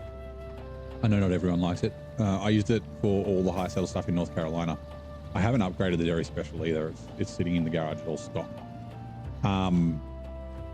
But yeah, the risk is if I bring too many trucks too early, then I could literally run out of money. Like I said, I don't know how much fuel I'm going to need. So yeah, I have to be a little bit careful. So this is the high saddle one that I'm talking about. This headboard, look how fucking high it is. I don't know how loading cargo onto it's going to go. I'm hoping the banana crane on the Averhorn's tall enough to reach over the top. Like if I do this, but yeah, it definitely looks cool. I don't know what, it might be off the MS trailer pack. I'm not sure what trailer pack it's off, but I want to find another, like I've got some other 6-slot trailers that are high saddle, but they're essentially just like this one. There's a one converted for high saddle. Warren gave me the code to do that.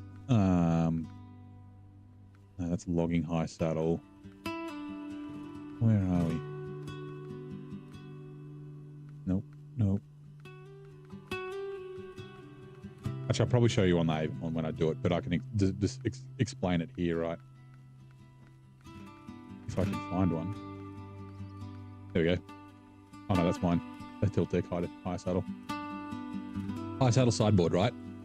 It's kind of hard to see because of the building, but it's raised a little bit on the rear, but it's not raised a heap. So I think on the Averhorn it'll be sloped upwards.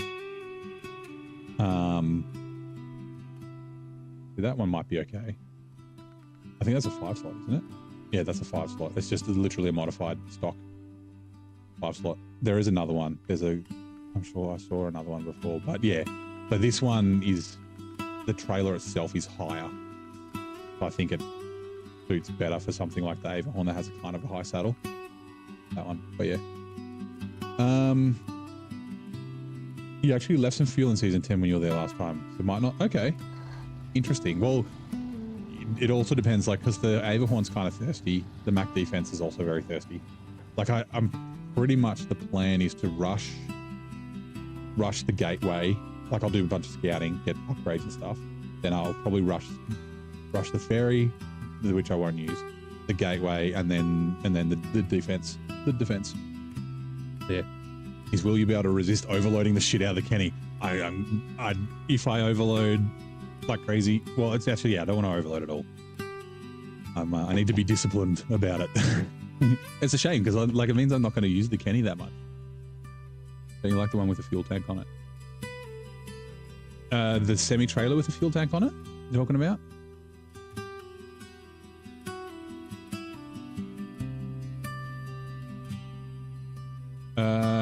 When we get to Averhorn, we'll have a look. But I think what I'm thinking of is just the way that the trailer sits. So yeah, okay. I'll leave you out. 5600 TS. We're just gonna, like, the fuel's as cheap as the fuel is anywhere else, so we'll just buy the fuel here. It's like $22,000 to fill this up completely. And I will need to, I'll do it tomorrow when I'm off stream. When I bring all the other trucks to the garage, I'll refill them with this and then I'll top this up. But again,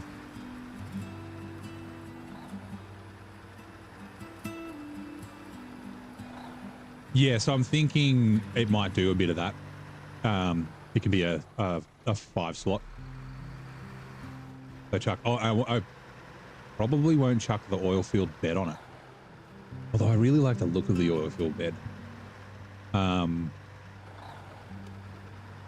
Maybe I will. I'll see.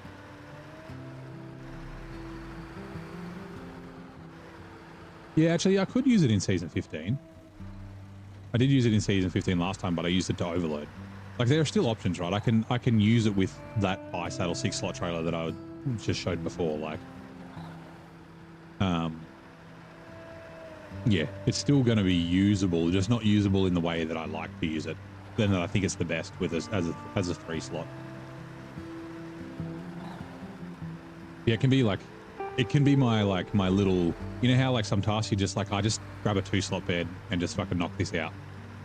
It can be that with a 3-slot, although knocking things out is not something it necessarily does because it's not fast, but you know what I mean. Yeah, the new 6-slot. No, I don't like that. Oh, that's the one you're talking about, Ducky. Oh, Coconut. No, I don't like that trailer at all. It fucking sucks.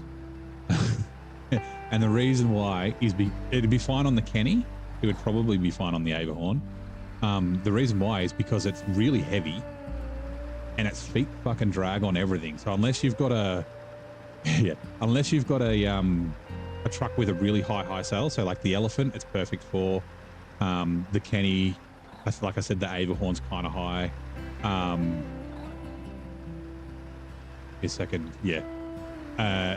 It's kind of like a pain in the ass to use. The only like truck that's good for it that doesn't have a super high sail is like the Zig 605, right? Because the 605 has that much power, it'll just drag it no matter whether the feet are dragging or not. And actually, I think probably the Pedera would be fine with it as well, because the Pedera doesn't give a shit about like it's really good for towing. So yeah, it's a shame, but because the idea of having that 6-slot is, I really like that idea. Like when they announced it, and when we first saw it in the PTS before anyone had used it, I was like, oh fuck yeah! Like Colobs are useful again. Like they don't have a crane, sure, but you know, like the high saddle only trucks have more uses now, because dragging around the wide 5 and 8 slots, they're a nightmare. But yeah, the fact that I think if they just made some slight changes to the feet, maybe made it not quite so heavy, would definitely make it better. But yeah.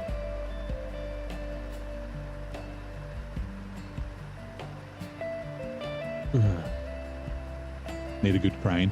Yeah, I mean, you can get away with not the banana crane. It's just you got to put the cargo on the tongue and then push it back with the crane, which is a little bit annoying. But it's like it's not unusable. It's just slightly inconvenient.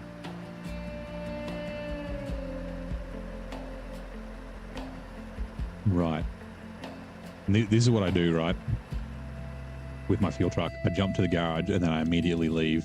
And then when I drive other trucks back to the garage and I bring them back, I do the same thing. And then I can just refuel. And then I basically make a truck Hydra and refuel everything and then drive them all back into the garage. But like I said, that is going to do it for Ontario. We are off. We're going to drive across country to BC, fucking head west from Ontario. And yeah, I'm really, like I said, Duncan Bay is my favorite individual map. BC is not my favorite region, but my favorite. I fucking love it. So what I'm going to do, the stream is going to end and I'm going to restart the stream. So on YouTube, it will automatically redirect you to the new stream. And you'll just wait there for like a minute or two while I kick this off. Hopefully I don't have to restart my PC. Sometimes it does. But yeah. And then yeah, with Twitch, it'll probably spit you out to someone else. But if you just stay on the channel, it'll restart as soon as I'm back. But yeah, we are 100% through. Where is it? F4. Why is it not working? We're 100% through Ontario. There it is. 100%. So we are done here. Thank fucking Christ. The water is done. But yeah, like I said, thank you very much for watching. I'll be back in a minute. Don't go anywhere. Don't leave me, please. And yeah, see you next time.